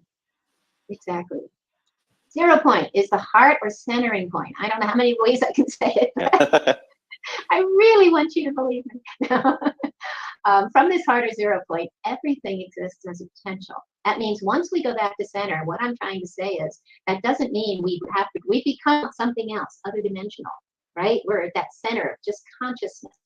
That's all it is. And when we decide to imagine again, you know, maybe we have a choice, but you know, maybe that's again why we need to work at growing our wisdom and knowing, you know, when we have that choice, or if we have that choice, won't we want to try something different? But I love this wonderful way of explaining the Neteru. And this again, Dr. Ibrahim Karim, here's the cover of the book. The zero infinity state, where non-existence of zero is the container of infinity. You know, that consciousness, Maya, is a state of omnipresent, omnipotent consciousness. It has an inert potential for harmony, holistic qualities, and perfect balance at the core of evolution. These inert qualities produce infinity manifested in time and space as divine attributes, laws of nature, or values. These are the Neteru. They were given to us to help us on this journey that we're on. They're clues that tell us that when we get to this point, we have an opportunity for something huge. It's not lower. I know we've seen this before, but you know, It's a 0 point where 0 point is an infinite moment. Yes. In our perception. Yes. We don't know if it lasts a second or a million years. Well, there is no time and space. It's all happening now. Right. We only have the feeling of time and space because we're in a physical perception. And after we flip, we don't lose that physical perception. We just spin a different way with a different way of experiencing the physical. And it's from the right hemisphere of the brain. And the right hemisphere is the heart-based. So like I said, we don't start at the top. We begin to remember our senses that we forgot we had. And we begin to experience other dimensional energies, subtle energies. And then we become the masters of the matrix. See, this is the key. So that's the journey that we're on. It's, you know, at the end, maybe we get to jump dimensions. Maybe we get to move on to something even more blissful and amazing. So yeah, we really don't know what's going to happen. No, we don't. I can't tell you I know what's going to happen. I'm basically only presenting a dynamic that exists within this reality. It's patterns, and these patterns exist, and I see them as potentials, and I see them as something that maybe be a potential we can choose, or it may be just happening for us because maybe we're tired of where we're at. You know, I think we're all secretly hoping for a change, and change can only happen, you know, if we have change. You know, we have to change the direction we've been going and reverse. You know, I think it's the only way is up at this point once you hit rock bottom. But from Max Planck, father of quantum theory, he says, I regard consciousness as fundamental. I regard matter as derivative from consciousness. There is no matter as such. It doesn't exist. All matter originates and exists only by virtue of a force. We must assume behind this force the existence of a conscious and intelligent mind. This mind is the matrix of all matter. Consciousness lies in the matrix. It's not in our brains. It's not where we think it is. And we are experiencing a magnetic excursion, which means all bets are off. Mass consciousness is going to change. You know, I don't think it's a potential anymore. I think it's happening. And it's something, you know, that, you know, maybe we had all this time, we didn't get it right, so it's going to happen anyway. Or maybe it's just the way it happens. Yeah, there are so many possibilities, and I don't want to confuse everybody with all the things that run through my mind all the time. But let's stick to the patterns, and everybody can choose for themselves. But isn't it true that our own body's magnetic fields are intricately linked to the Earth's magnetic field? So when the Earth's magnetic field weakens, our own magnetic fields are weakening as well. 100%. So we experience personally what happens to the Earth as a whole, and to the universe as a whole on a fractal pattern. And we make a difference because of our connection. So every decision, every choice we make, you know, we make a ripple through space-time continuum. So we do make a difference, and helping our brothers and sisters along this way makes a difference, because the more people that wake up and try and return to the heart, you know, the journey's going to be a little easier. So yeah, it's a good point to make. We are connected. We're doing this together.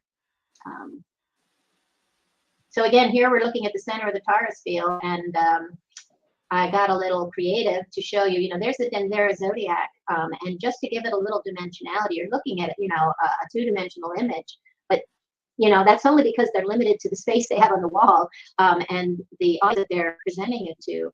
But, you know, you give this dimension and you know, pull all those little images in the center down the matrix. Center, Cancer, Taret, she's in the center, she's at the heart that gives birth to all of this spinning.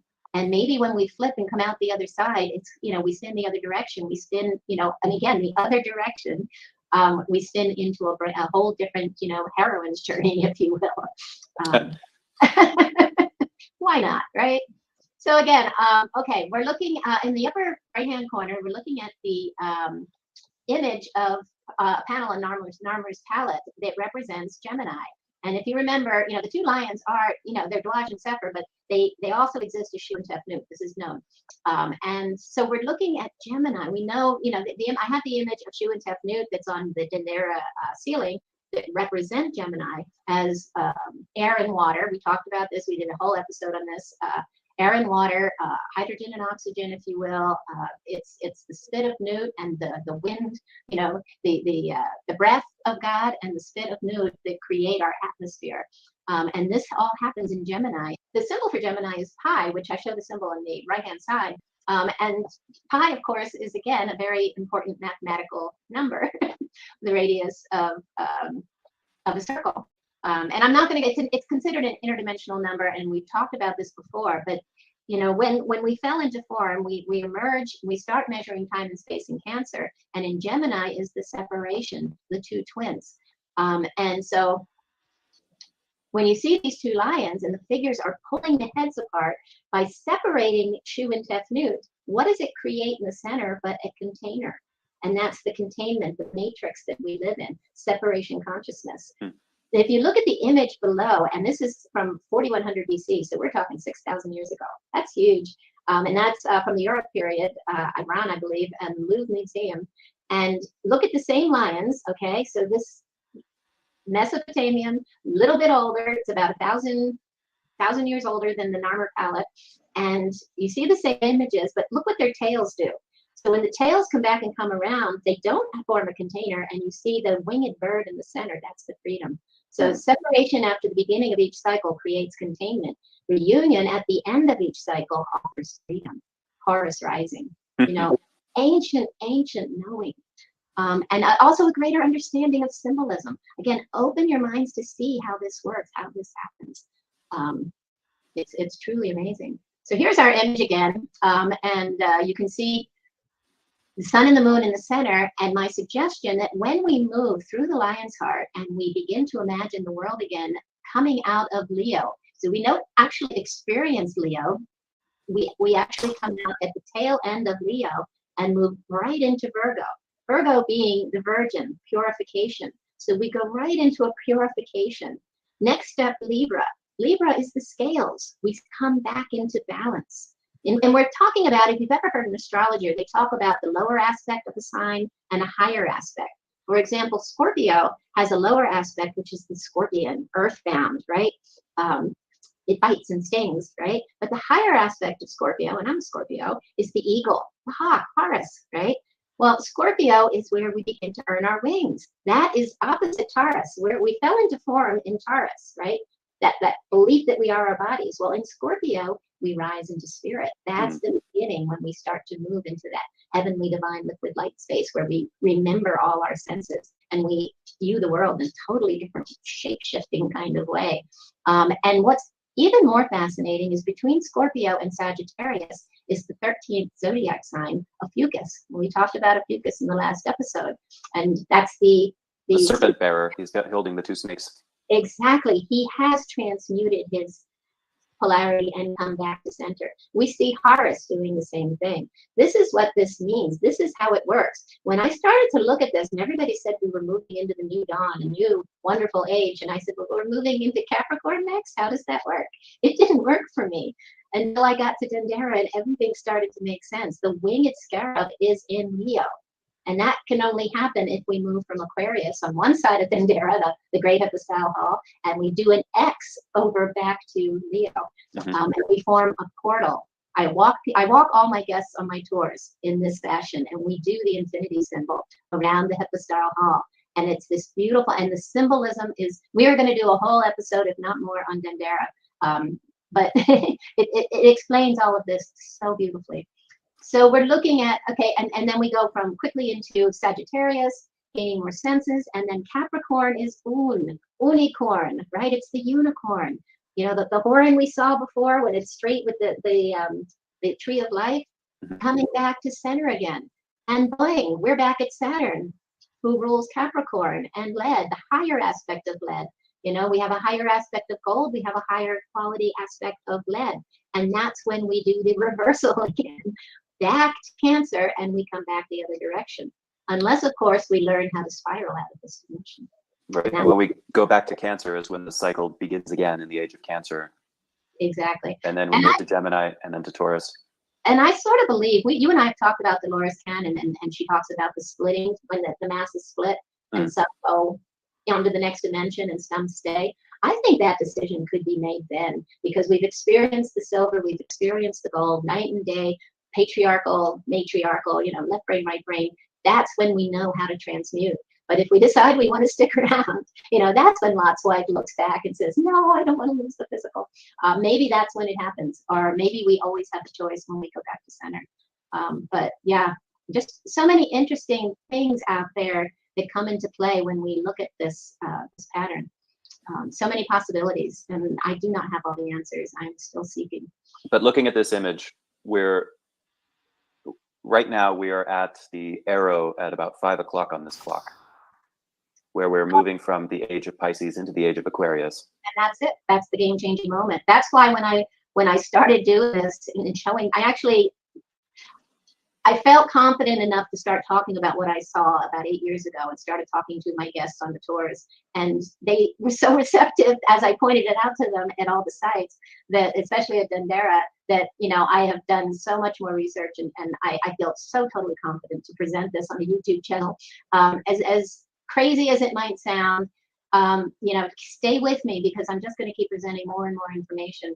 But yeah, this is it. This is the game-changing moment. And I'm going to present the information on this magnetic excursion, what's happening, what happened before, how we've seen the same thing happen about every 12,000 years like clockwork for millions, if not billions of years. And 12,000 years ago, we had the end of the Younger Dryas. Exactly. And also the end of our last ice age when the sea levels rose 400 feet. Exactly. It's always the same story. The floods will come. So much will happen. So many ideas. We're going to toss them around. I'm going to tell you what everybody's talking about, the astrophysicists, and we'll just take it from there. And that's when we talk about how we can walk through it. So, but first, if you're with me, then it makes it a little bit easier. And I want to point out again, when we get to this, we talked about how all the symbolism worldwide speaks about being planted as the seed in the earth. That's being planted into the night cycle, into the earth, into matter, physical understanding of our reality. Well, silver rules. Silver, as we said, is Cancer, and its symbol is AG, and this is where we get the word agriculture. That basis for the symbolism worldwide. It's corn. It's barley.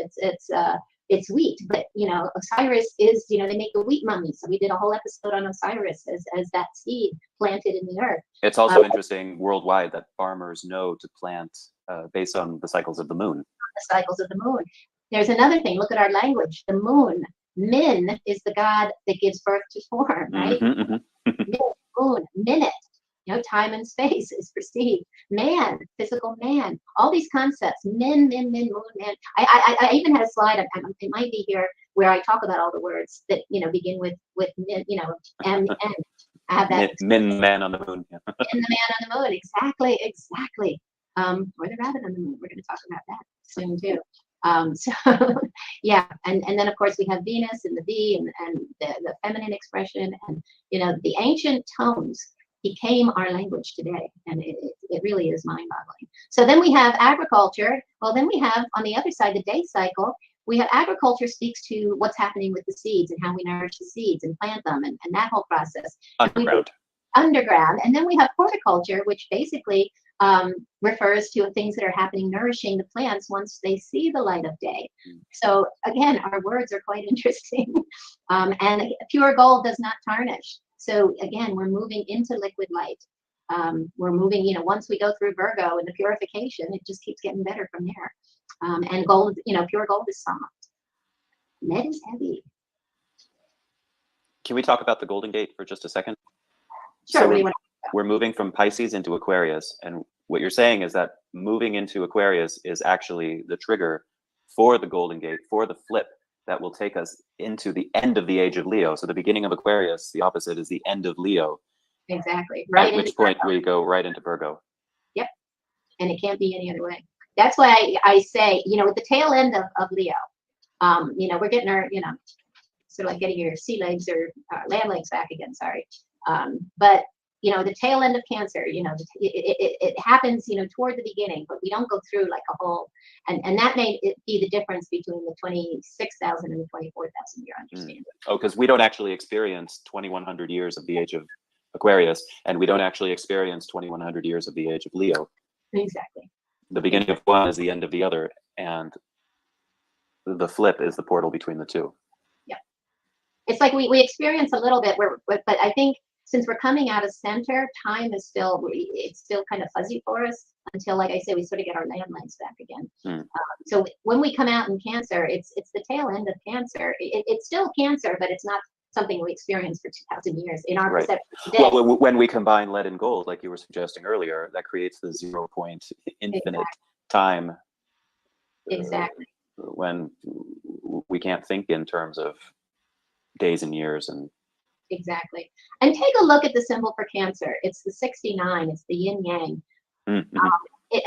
You see that the two sides of self, the left, right brain, masculine, feminine, they're connected still. Usually you see the sign of Cancer in a circle, there's an enclosure. There's still a containment. You've moved into the physical. But when you get to Gemini, that's the separation. That's the beginning of, really the journey. And the same thing, if you look at the symbol for the sun, you actually have a small circle, the symbol of the sun, and the first breath. You see that Leo comes up, it's like that first breath of Ra, which is really just fascinating that's the symbol.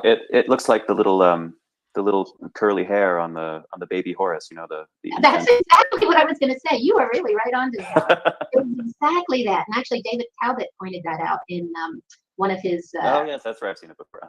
Yeah. Well, I didn't know if you had seen it, but yes, that's how the children wear their hair, in all their depictions, as like braids coming out. Like they're sort of clean bald heads, except for this braid that comes out in that Leo position, because they're the new sun, right? The newborn son, daughter, both considered this new breath of life, the breath of Ra. And of course, then you go down and toward coming back to center. So yeah, these symbols stem from something very, very ancient. Nothing just happens because we feel like coming up with a symbol. So again, I ask, do we really only spin one direction? Do you think we're always going to experience the world the same way? I don't think, one of the things the ancient Egyptians were so focused on was coming into harmonic resonance, coming back to balance, coming back to that, that liquid light, the liquid gold, highest quality of who we are. And I think the only way we can transmute polarity is by experiencing both sides. And this again from Dr. Ibrahim Karim. Each divine attribute, law of creation, or nature power includes at its core its opposite, as well as all other qualities in perfect balance and harmony. The seeming separation of attributes is due to the left brain perception. And again, how do we have that knowing that we are infinitely connected to all that is if we don't experience the other side? I just don't think it can be any other way. As promised, Alan, here is the scarab beetle. And it's called Metamorphosis. It comes from Kirchner's Oedipus Agicticus. The priests of Egypt not only used the scarab as a symbol of regeneration and transformation, but it also discovered in its habits many analogies to the secret process whereby base metals could be transmuted into gold. They saw in the egg of the scarab the seed of the metals, and the above figure shows the path of this seed through the various planetary bodies until finally reaching the center is perfected and then returns again to its source. There's a hint here. The center being the sun and being gold. Exactly. And if you notice, there's a reversal because then you go back into the higher aspect. So if you look at the image, you can see the scarab beetle is moving through all these planets, just like we talked about, even on the human bodies. This is our journey as we move around the ages and stages and metals, right? And then he does a reversal at the top and he goes back to center. And so the words in the small spiral at the top read, the spiral progress of the mundane spirit, right? That's us. After the scarab has wound its way around the spiral to the center of the lower part of the figure, it returns to the upper world along the path bearing the words, return of spirit to the center of unity. This is it. This is the journey, the hero's journey, the journey of the Kepler beetle. And at the top, he earns his wings, guaranteed. I love this. This is so cool. So this is called Restoring the Lost Sense. Again, a Freemasonic image. And if you look, it's the image of a heart, right? And you see, all right, and you see above it, the sun and the moon. So there we have our gold and silver again. And you see inside the heart, day and night, right? The sun and the moon. The moon reflected as a skull, no less. And the moon is holding a key, and the sun is holding a key, and underneath are the doors, the gates. So this heart is the gateway. So we can choose which way will you spin, right? Maybe it is a potential, maybe it is a choice. It's an everyday choice. Which way are we going to spin? It's really fantastic. But then you see the images of Christ, a Christ figure, and Satan, right? And I say to myself, well, gee, I've seen that image before, and it is the image of Set and Horus. Right. Set becomes our Satan, right? He becomes our devil, which, he's Lucifer. He is the light, right? The light embedded in form, right? And he is sunset, and Horus is sunrise. And together, when they share a body, it's that knowing of unity consciousness. It's sort of like the equinoxes, equal days and nights, and then going. But Set is who chops Osiris up into separation consciousness, and then Osiris is basically the reflected light of the moon, and he takes that hero's journey into the night cycle. Horus is the horizon, is the ascendant Osiris. And what's interesting is you notice here the skull is right side up, but the sun is upside down. Did you see that? Isn't it? So here we have the double-headed eagle. And we've been told that it's a symbol of heraldry, the concept of an empire. And I would say, that never made sense to me. As you just said, the eagle is the higher aspect of Scorpio. Exactly. Extremely powerful. Exactly. It's more like that concept of the pharaohs wanting to be Horus, Horus kings. And then that lineage all the way through the Vatican to, we just had King Charles crowned on the throne, as basically he went through all the rituals to become a Horus king. The power of God on earth. It's still being celebrated today. And you see even on that shield on the double eagle on the far right, you see the red lion. And I can't really see what's on the left, but it's that same, he's holding the sword, right? Patriarchal warrior archetype. When I say these things, please don't think I'm referring to men and women. It's it's the concepts within ourselves. Separation consciousness leads to being warriors and defending ourselves against imagined enemies. And then on the right side, you see the eagles holding the globe with the cross on it. And of course, spears always represent the feminine. So it does have this knowing within it. So yeah, but that's, I say, I put the question mark there because again, I see that more as an exoteric understanding of the symbol and not so much the esoteric understanding. And so the symbol in the center sort of says it all. It's a drawing of a Babylonian seal impression from 3000 BC. And look at this whole image.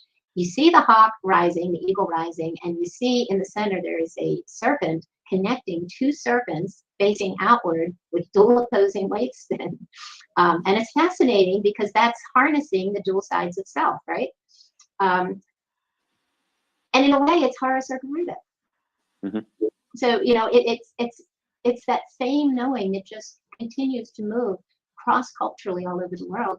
And here we have in Turkey, and I have a picture of this later because they took this from the site and to a museum that I was at when I was in Turkey 4 years ago now. Wow. But it's from the eastern pier of the Sphinx Gate at one of the ancient sites in Turkey from about 33 to 3400 BC, and it's the same winged eagle and double-headed eagle in two directions. And underneath, I went to, I read a paper where they talked about the secret meaning of the double-headed eagle, and I'm sure it gets more in depth than this. But just from this understanding, it says the two heads were meant as a symbol of the physical and spiritual power of the Byzantine Empire. On one hand, as an aspirational claim to power in both the East and the West. And within that, I see something different. I think we're looking at the two dual opposing light skins, the two potentials of Horus rising, our choices. And then check this out again from 3400 BC, 4400 years ago, and from Turkey as well, I believe, and from Assyria, Persia. But look at this. This is so weird and mind-blowing. This is from a seal, but you see the winged disc on the right, Mm-hmm. and you see the two. It looks like animal bodies with sort of eagle heads or bird heads, and it's winged. But if you look, their heads are facing outward and their bodies are facing inward. A really fascinating figure. And then the other one is moving in one direction with two birds facing each other. So again, it's showing you the antiquity of these symbols. They could be dragons because it looks like they're breathing fire. Mm-hmm. But anyway, yeah, it's not a new symbol. Now this is something that has been all over social media for years. And I always look at it and say, wow, this explains so much. And it is a modern painting. It's not ancient. But if you look at this, you have the Grim Reaper on one side of this infinity symbol, right? And you have, the sun has grown old, humanity's grown old and tired. And so we move through the portal, right? And come out the other side. And we come out as babies again. And, we start this process. And what's interesting is the feminine figure, again, you have the masculine and feminine. The feminine figure is holding that olive branch or the branch, and it's the same image you see of, basically Virgo on the ceiling at Dendera. It's the feminine Virgo, virgin. Mm-hmm. It's birth to the baby in the next cycle. And it's Virgo, right? It's that same knowing. It's what we've been talking about. The Grim Reaper has been known to be Aquarius. He's basically, it's the death of the physical expression and from the night cycle and into this wonderful new expression in day cycle. It's interesting that the artist has the horse under Aquarius and then the cow under Isis.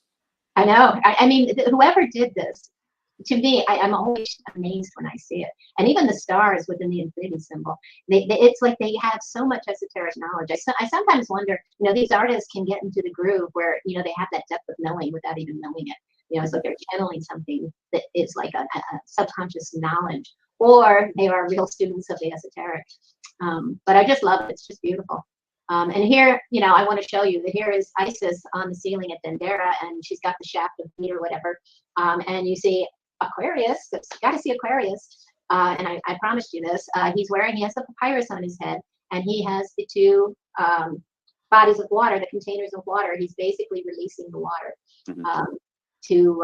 basically it's from the container of form. So its spirit is finally being released in the age of Aquarius. Aquarius is known to be You know, Aquarians are known to be very social. They're always wanting, you know, peace. They want to help society, bring society back into unity consciousness. You know, I actually have Aquarius rising. So, you know, it's like Scorpio. I'm a Scorpio water sign with Aquarius. They're all cardinal. I mean, not cardinal signs. They're the fixed signs. Okay, yeah. I was born in Scorpio. My rising sign is Aquarius, and I was born with a full moon in Taurus. And all of these things, all of these are the 4 fixed signs, the game-changing moments on the. It's no wonder I am so attracted to this knowledge. So, what if the Earth started spinning backwards? What does that mean? You know, the fact that I was able to find this meme shows that I'm not the only one who's thought about this. And actually, I'm not. There are other people out there that have speculated on the same thing. They've seen the same patterns I have. One of them, I think his name is Richard Volk, or yeah, I think that's his name. He does a lot of work into this and to what's happening now. He's done work for years and years. And he believes that this same pattern is going to happen, that there'll be a flip and then we'll reverse our spin. Right ascension, left ascension. If there's a right ascension, and again, right ascension is what Ra represents. That's pretty well accepted by many Egyptologists today. Right ascension, sun rises in the east. But if there's a left ascension, well, heck, right ascension, then heck, there has to be a left ascension, right? And that would be La La Land. Funny how they come up with these titles. So, and I say Lakshmi, it's that whole different way of experiencing the world, different hemisphere of the brain. And by the way, with the hemisphere of the brain, a lot of people, you know that at one time, and I would say again, as we're moving from Cancer into Gemini and into Taurus, we have moved. We are still right-brained after the last flip. But as we fall into form, we move, and this is known. We at one time were more right-brained, and then we start to move and shift into left-brain to where we're at now, almost totally left-brain. Women still have a little bit more right-brain activity because they give birth, a creative, intuitive thing, you know, kind of form of power of nature, if you will. But, you know, some men have more right brain, but most of us are basically mostly left brained at this point. When we flip again, we'll still be more left brain, but move into a right brain. So none of these things is, you know, happens overnight. Nothing happens. Everything is a process, a precession. And Walter Russell says the keystone of the entire structure of the spiritual and physical universe is rhythmic, balanced interchange between all opposites. Can't be any other way.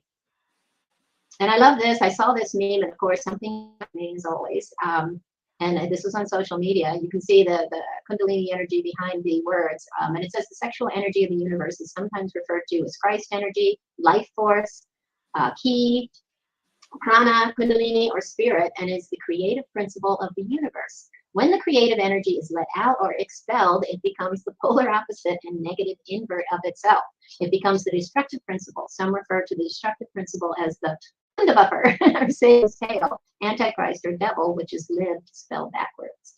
I think they got this backwards, but at any rate, the basic centering is, yes, there has to be an opposite and negative invert, a flipping point. A lion's pause. It comes first with the lion's pause. So what if the earth stops spinning? It has to stop spinning before the pause. I mean, at the pause and then before we reverse our spin.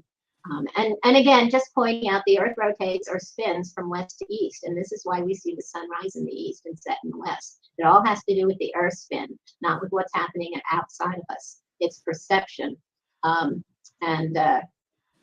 Again, magnetic field is the wings of Isis and Nephet around Osiris. They call it Osiris protected by Isis and Nephthys. You know, the magnetic field does protect us from the galactic rays of heavens. So we've seen this before. I think, have I shown this before, Ellen? This image? I'm not sure. Okay, maybe not. You might see it again. But it's lovely because you see the dragon, Draco, right? But what's interesting is he has two heads going in different directions. And again, the sun and the moon, silver and gold.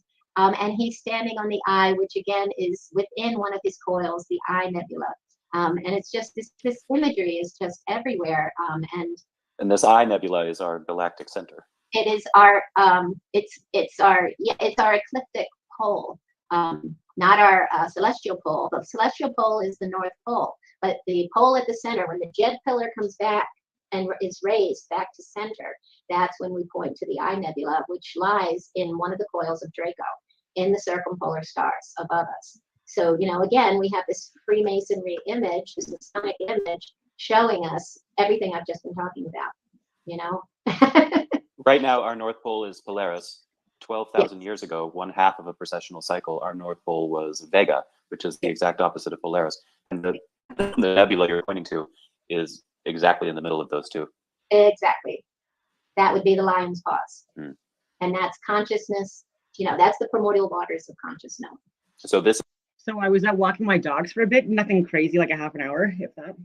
And wintertime though, because Smokey, he's a mixed breed, but he's short hair, so he doesn't like being out in the cold. In fact, he loves the heat, and so I have to break up their walks more during the winter just so that there's like less exposure. And then when it's hot out, then I do the same thing for my dog Ranger, who freaking loves, he would sleep out in the snow. This is where our North Pole will be when the spin stops.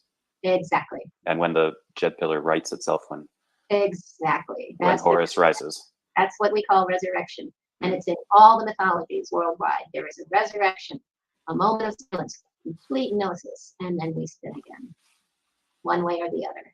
Is this also the eye on the pyramid on our dollar bill? Yep. Funny how it shows up in the most interesting of places, on our currency. So yes.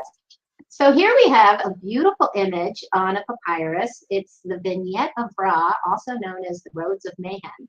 And this is great. I've always been intrigued by this. It's a Middle Kingdom painting, one of its kind, painted onto the headboard of the coffin of General Zephi, buried at Deir el Bershesh near the city of Toth in Hermopolis. And this is actually just presented by Menu I'll try Seda. I wish I don't know, Sefrade? Sefrade. Oh, that makes sense. I like that. I don't know. I hope to meet him one day. He's done some amazing research. I'm going to give you the basics though of what it says here. On the left side, it says the gates are confused. The starbound side, and this is what the hieroglyphs say. The gates are confused. The starboard side of the bark belongs to the right side of the coiled one. And it goes on, it goes on to say the paths of fire go round about the seat of the shining sun, who guards the paths of the great bark of the coiled one, who makes a circle from myriad after myriad, cycle upon cycle. On the right side, it says the paths of fire. These paths guard the larboard side of the bark of the coiled one, who makes a circle in a myriad after myriad of years. The gates are confused. The bow of the bark of the coiled one has swung around. This is the seed of the shining sun, which these gates guard. It is a myriad after a myriad of years, cycles within cycles. So you see, it's actually pointing out that there is a reversal. And you gates see are confused. The gates are confused. The gates, the keys, we switched. We're not going the same direction anymore. And on the crown of the figure in the center who's sitting on a throne, there is a double-headed snake. Isn't this wild? It's everywhere. And the arrows are trying to point to where the changes of direction happen, the separation and then the union. And it says over and over and over again for myriads of years. Yeah. So yeah, and it's known as the Roads of Mehen. And of course, this is at the bottom left-hand side, a picture of the Mehen game board again. That is the game board that we are all journeying on, our hero's journey. And there is a symbol in ancient Egypt for reversal, and it's the upside down bark. Oh. I found it fascinating that we found this symbol on the walls in Australia of the site with all the writings on it near Sydney. Gosford glyphs? Gosford glyphs, thank you. And I went there with Beatrice years ago, maybe 8 years ago, and we were invited to go. And a long story, I think we've shared it already, but it showed these symbols. And the story was basically that the Egyptians that had gone to Australia were coming back and forth for trade. And this was something that the landholder, Auntie Bev, was, she basically said this was a knowing that has been passed down through the tribes.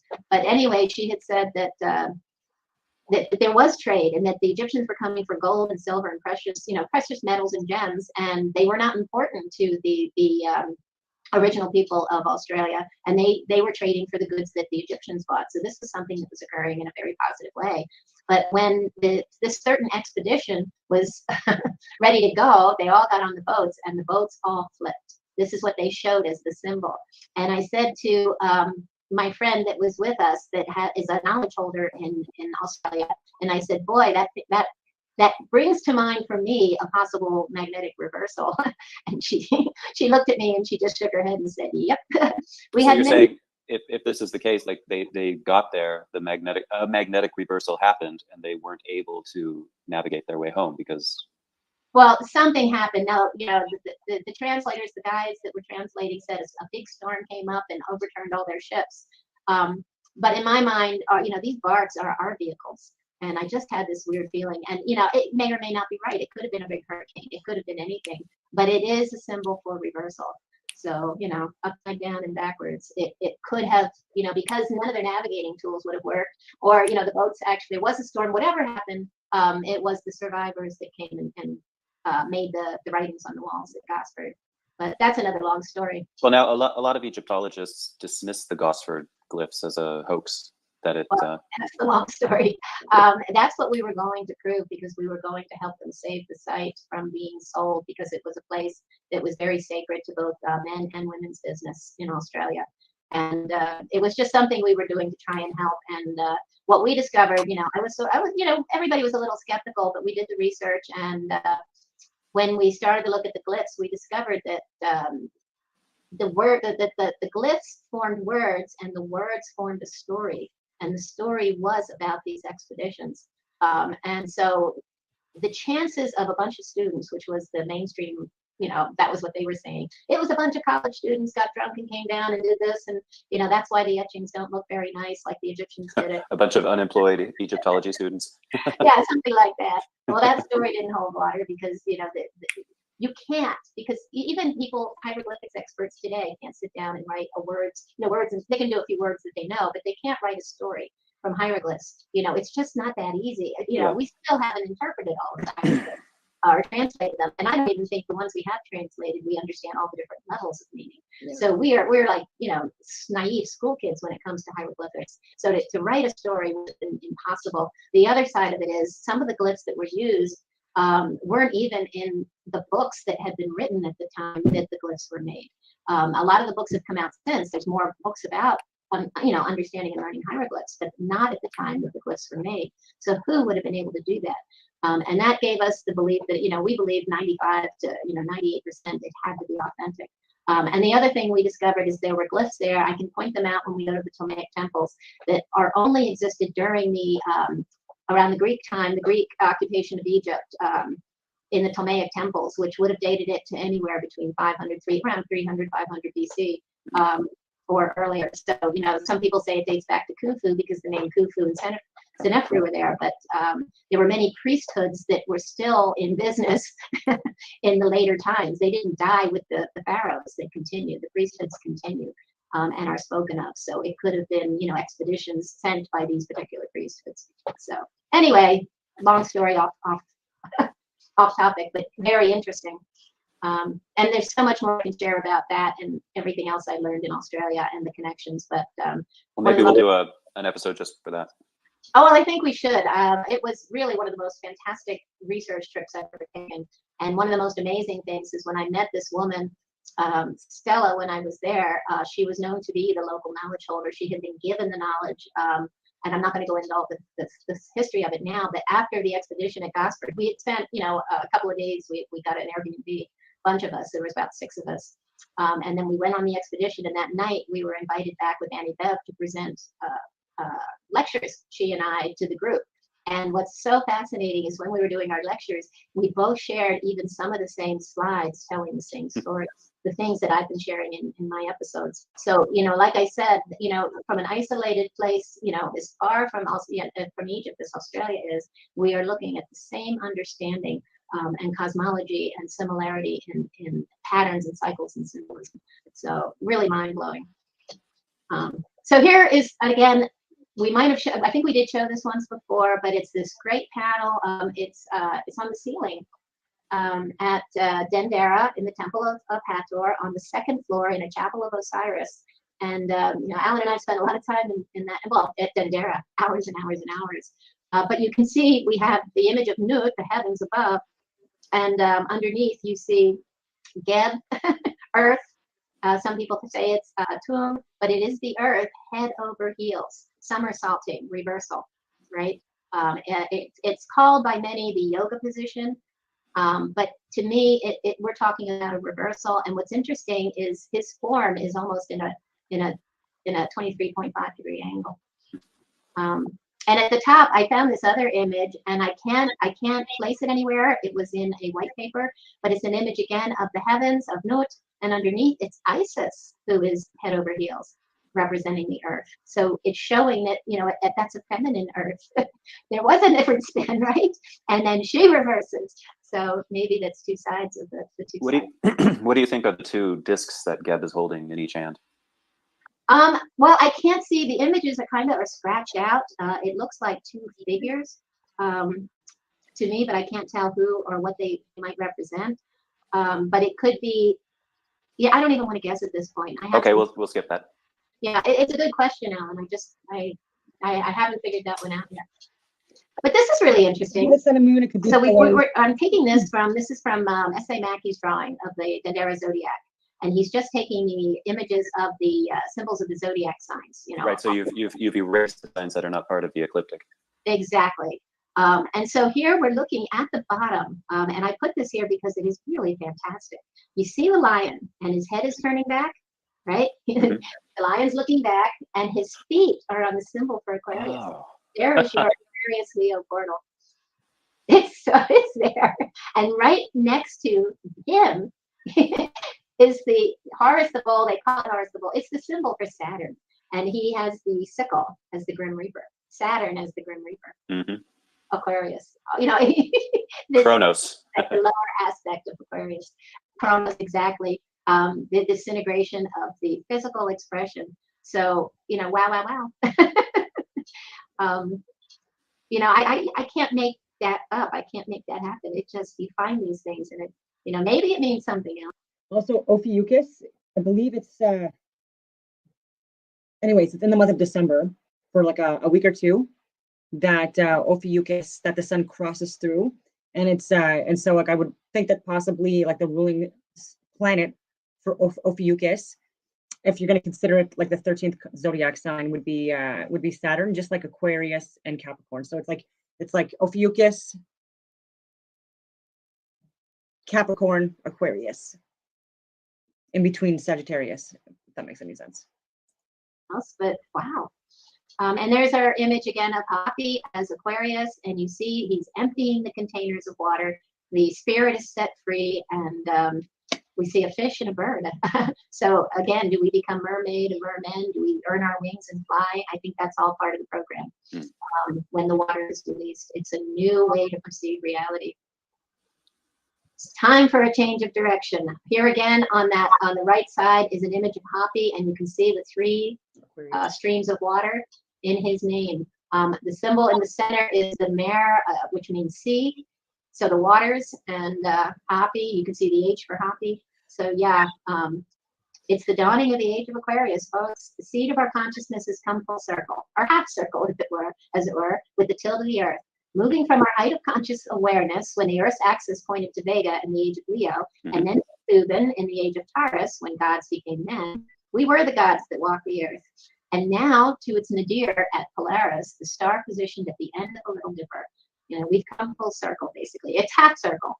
But as I've shown you, every time you precess through one sign, you're precessing through two because of, what you're looking up and seeing one sign, you're looking down on the southern hemisphere and seeing the other. We are in duality. Right. And so from the mysteries of the ages revealed by Andrew Thomas C. Raymond, the ancients refer to the coupled ages of Pisces and Aquarius in the great year as the time for the fisherman or the merman to return from the sea. The old legends say that he will teach the people how to heal and govern themselves. Here you have it. Wow. But whoever, this is from the Bible. This is cool. But whoever drinks of the water that I will give him shall never thirst, but the water that I will give him will become in him a well of water springing up to eternal life. Yeah, it's the other side. It's so cool. I like your little pot of gold with the rainbow. Don't you like that? Whole new beginning. There's a pot of gold. We're turning lead into gold, right? Watchware. Joseph and I were hanging out the other day, and he was asking me, he had found these symbols of watchware. And the symbol of watchware is quite interesting. He's known as the Great Green One. He is related to Hapi. He is the waters. If you look at the figure on the far right, it's made up entirely of water. He is these purple waters. Through time, he becomes the different seas. If you're in the north, and like up in Nagata, they said watchware was the Mediterranean Sea. Mm-hmm. You know, the Red Sea, he was the Red Sea. He is all the seas, the oceans, the ponds, and the Nile River, and the waters below Earth's crust. Because part of the inundation at the Great Year, what happens when everything starts shifting and changing, and Noah's flood appears, right? It happens with waters from the two waters represent the waters from the earth. And what I've read is that what's happened is water starts emerging from below the crust of the earth, and it merges with the rains that are coming from the heavens, and that's what creates the primordial flood, right? The waters, and we need to build the arks, right? I still think the Seraphim is an ark, and it's underground. But at any rate, we've talked about that. We'll talk about it again. But watchware also has the 3 streams of water, and he also, if you see, has the papyrus pillar in his name. Yeah, that's Waj. Waj is the papyrus pillar. Exactly, That means green. Exactly, and that is the papyrus pillar that Horus lands on when the flood waters recede. Mm-hmm. So many interesting things. And you see the little bird, and on Noah's Ark, the story of sending the bird out to look for land. Where did they get these ideas? Well, it's also interesting that the Waj is, as an amulet, is included in a lot of burials, and it's a perfect pendulum. It's a perfect pendulum, exactly. And Dr. Ibrahim Karim believes it was used as a pendulum. Maria Wheatley talks about that too. So water is quite interesting, and Dr. Ibrahim Karim talks about water all the time. Water is what contains, it is the life force. That's Tefnut. She is the life force of this perception of reality. And this is why this is so important. The story of the waters receding, like it does annually. Tefnut leaves, she goes to Nubia, and then she comes back again with the floods in the Nile. But this is the magnetic equator, the life force of the planet, its currency. Contained in form, and water is the form that the life force is contained in. But when it leaves, it becomes liquid light. Again, it becomes something. We are all made up of light. So, yeah, fascinating. The fertility of the waters. And here, I showed this image once before, and all of this was to build up so that we can understand when we start getting into this really esoteric stuff that, you have a background consciousness of the things that we're talking about. So here we see the image again with the 2 waters. And what's fascinating, where you see watchware, or who later becomes called Nude, and of course like Osiris has different names. It's thousands of years of telling these stories. Names can change, and even depending on where you're at. But here we're looking at watchware, or Nu, as the primordial waters. And if you look at this side of the figure with the 2 waters, underneath, you're looking at the eye, and the eye is inside the container. It's inside the primordial waters. This is consciousness, unity consciousness. Consciousness, gnosis, if you will. But if you look at the other side, the other waters on the right side, you actually see the interdimensional gateway. There's Pi. There's the gateway that Hathor's head sits at, with the 2 portals, one side having, light squares and the other side having dark squares. The pillars of Boaz. It's the pillar and the pillars of duality. It's the gateway through the portal from heaven to earth where we're born into form. And you see the eye is sitting outside the container. Now we see everything, from within the container. We're actually seeing outside the container, separation consciousness. So the physical. I think the mind is like the conduit for us to experience this earth plane, and it's our connection between like the spirit realm with whatever's beyond this, that energy, that higher level of consciousness that we inhabit. And again, this cosmos, this universe that I'm experiencing here, that you're experiencing here through our senses, our mind. I think this is the mind.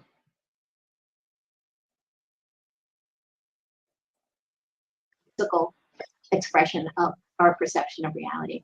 So heaven and earth, non-material and material, consciousness imagining and consciousness creating, two different ways of perceiving the world as we know it. And this is what's being released. Resurrection as we enter the house or age of Aquarius. Now this is fascinating. I was watching a YouTube video by Uncharted X, and it was Ben chatting with Randall Carlson, and they were talking about this, and I did some more homework, and it's just fascinating.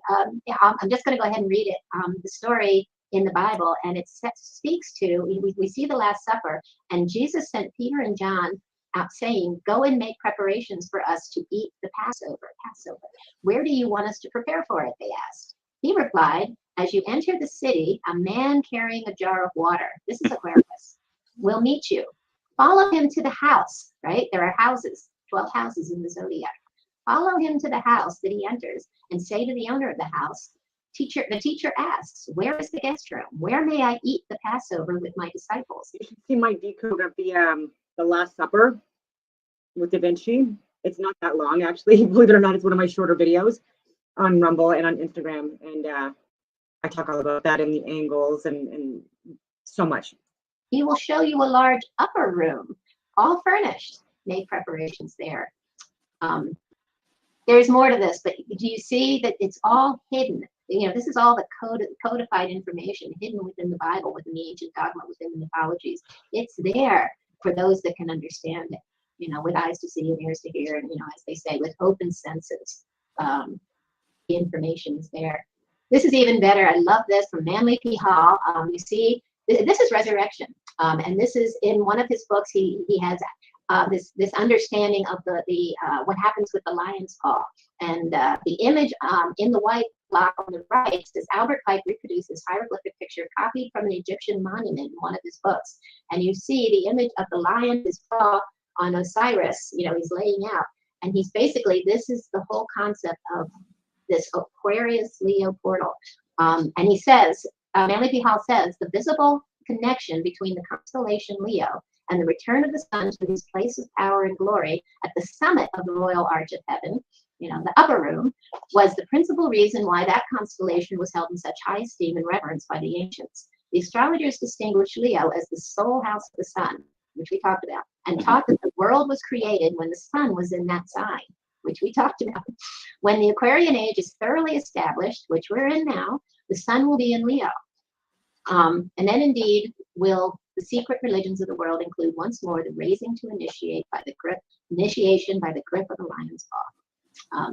Again, an ancient knowing. And I love the image of the lion helping the figure, the man, out of the coffin, right? The container. He's pulling him out of the container. This is Leo.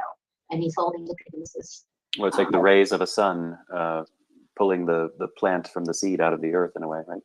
That's a beautiful imagery. Absolutely.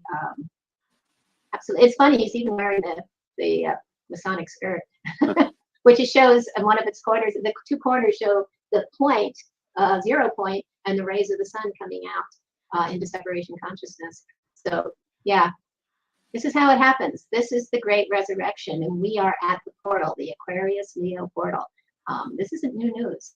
Who is also Sekhmet. It is also Sekhmet. Thank you. Half lion, half human. Exactly. Lion head, human figure of Aquarius, and the lion head of Leo. This is the portal. She holds the erect lotus pillar. She is power.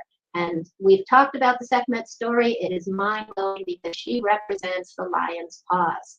She is the eye of Ra, right? As Hathor. And she and Hathor are soul sisters, two sides of the same being, right? They're both the eye of Ra, right? And when Ra sees that we're no longer observing the law, honoring the forces of nature, or he says the gods, right? The forces of nature, we're no longer honoring them. Well, guess what, folks? We're not honoring them now. We no longer honor them. He gets angry and he takes his eye, and as he pulls it out, it's the nurturing eye of Hathor, the nurturing rays of the sun, and he slings it back. And as he slings it back in anger, it becomes Sekhmet, the fierce rays of the sun, the solar flares, maybe a micronova, things we're going to talk about. And he throws it onto the earth. And Sekhmet, in her rage, I mean, she is the divine mother that heals. She's Kali. She wants to destroy in order to heal. And so she rages and purges, pillages and purges and kills, and she's bloodthirsty with rage. And Ra looks down and he's terrified that she's going to destroy everything, all of humanity and nature and everything. And he turns the Nile or the river or the Red Sea into wine, you know, depending on who's telling the story, or into beer. It's one or the other. And she sees it, and she sees the blood, you know, the blood red Nile, which is raging, it's flooding, right?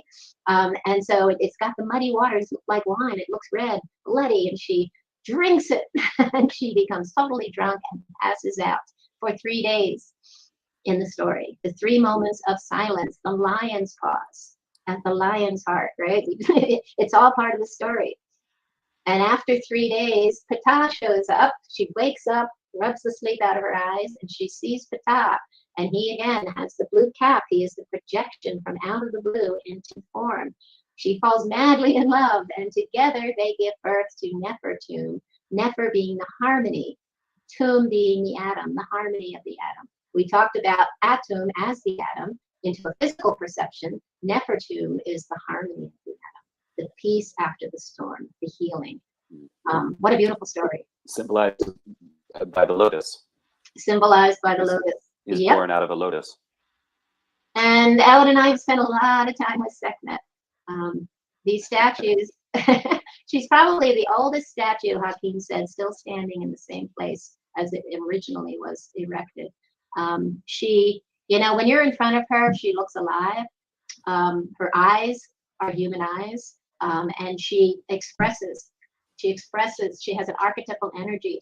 And this is explained again by their higher state of consciousness, their right-brained ability to create imperfection. And they create these forms that embody archetypal expressions and understandings, and that can communicate with us. And it's really, it's just phenomenal to spend time in her chapel. It's probably one of the most powerful experiences most of my guests have when they're with us, when we visit her at Karnak. Really amazing. And what's interesting is I've been to Peru twice, both times with Brian Forrester, but one of my favorite sites, I stayed a few days after the regular Peru and Bolivia trip and went with a couple of friends to the city of Chavin, Peru, way up in the highest part of the Andes, north of Lima. And it was a wonderful little trip. It was fabulous. There's so much I could share from it. Chavin is one of the most amazing old sites. It's running water everywhere, expressions of the dark and the light. There's a stairway into it. Actually, it's into the area where this Nile, and it's a Simatawi, and it has the shrine. We've shown this before with the ears. It's where we get the phrase, the walls have ears, and the 2 eyes on either side. You know. On the other side, the feline, right? And God says, "And were you a good cat?" And a typical feline would answer, "You're sitting in my chair." I didn't know where she was going with that, but it was good. So no more major updates for the morning. I already covered it during the beginning. So if you want to scroll through for international events that I complain about, and local events, then start at the beginning, please. And if you like this video, like, share, and subscribe, please. And on that note, I hope that you have a very wonderful day.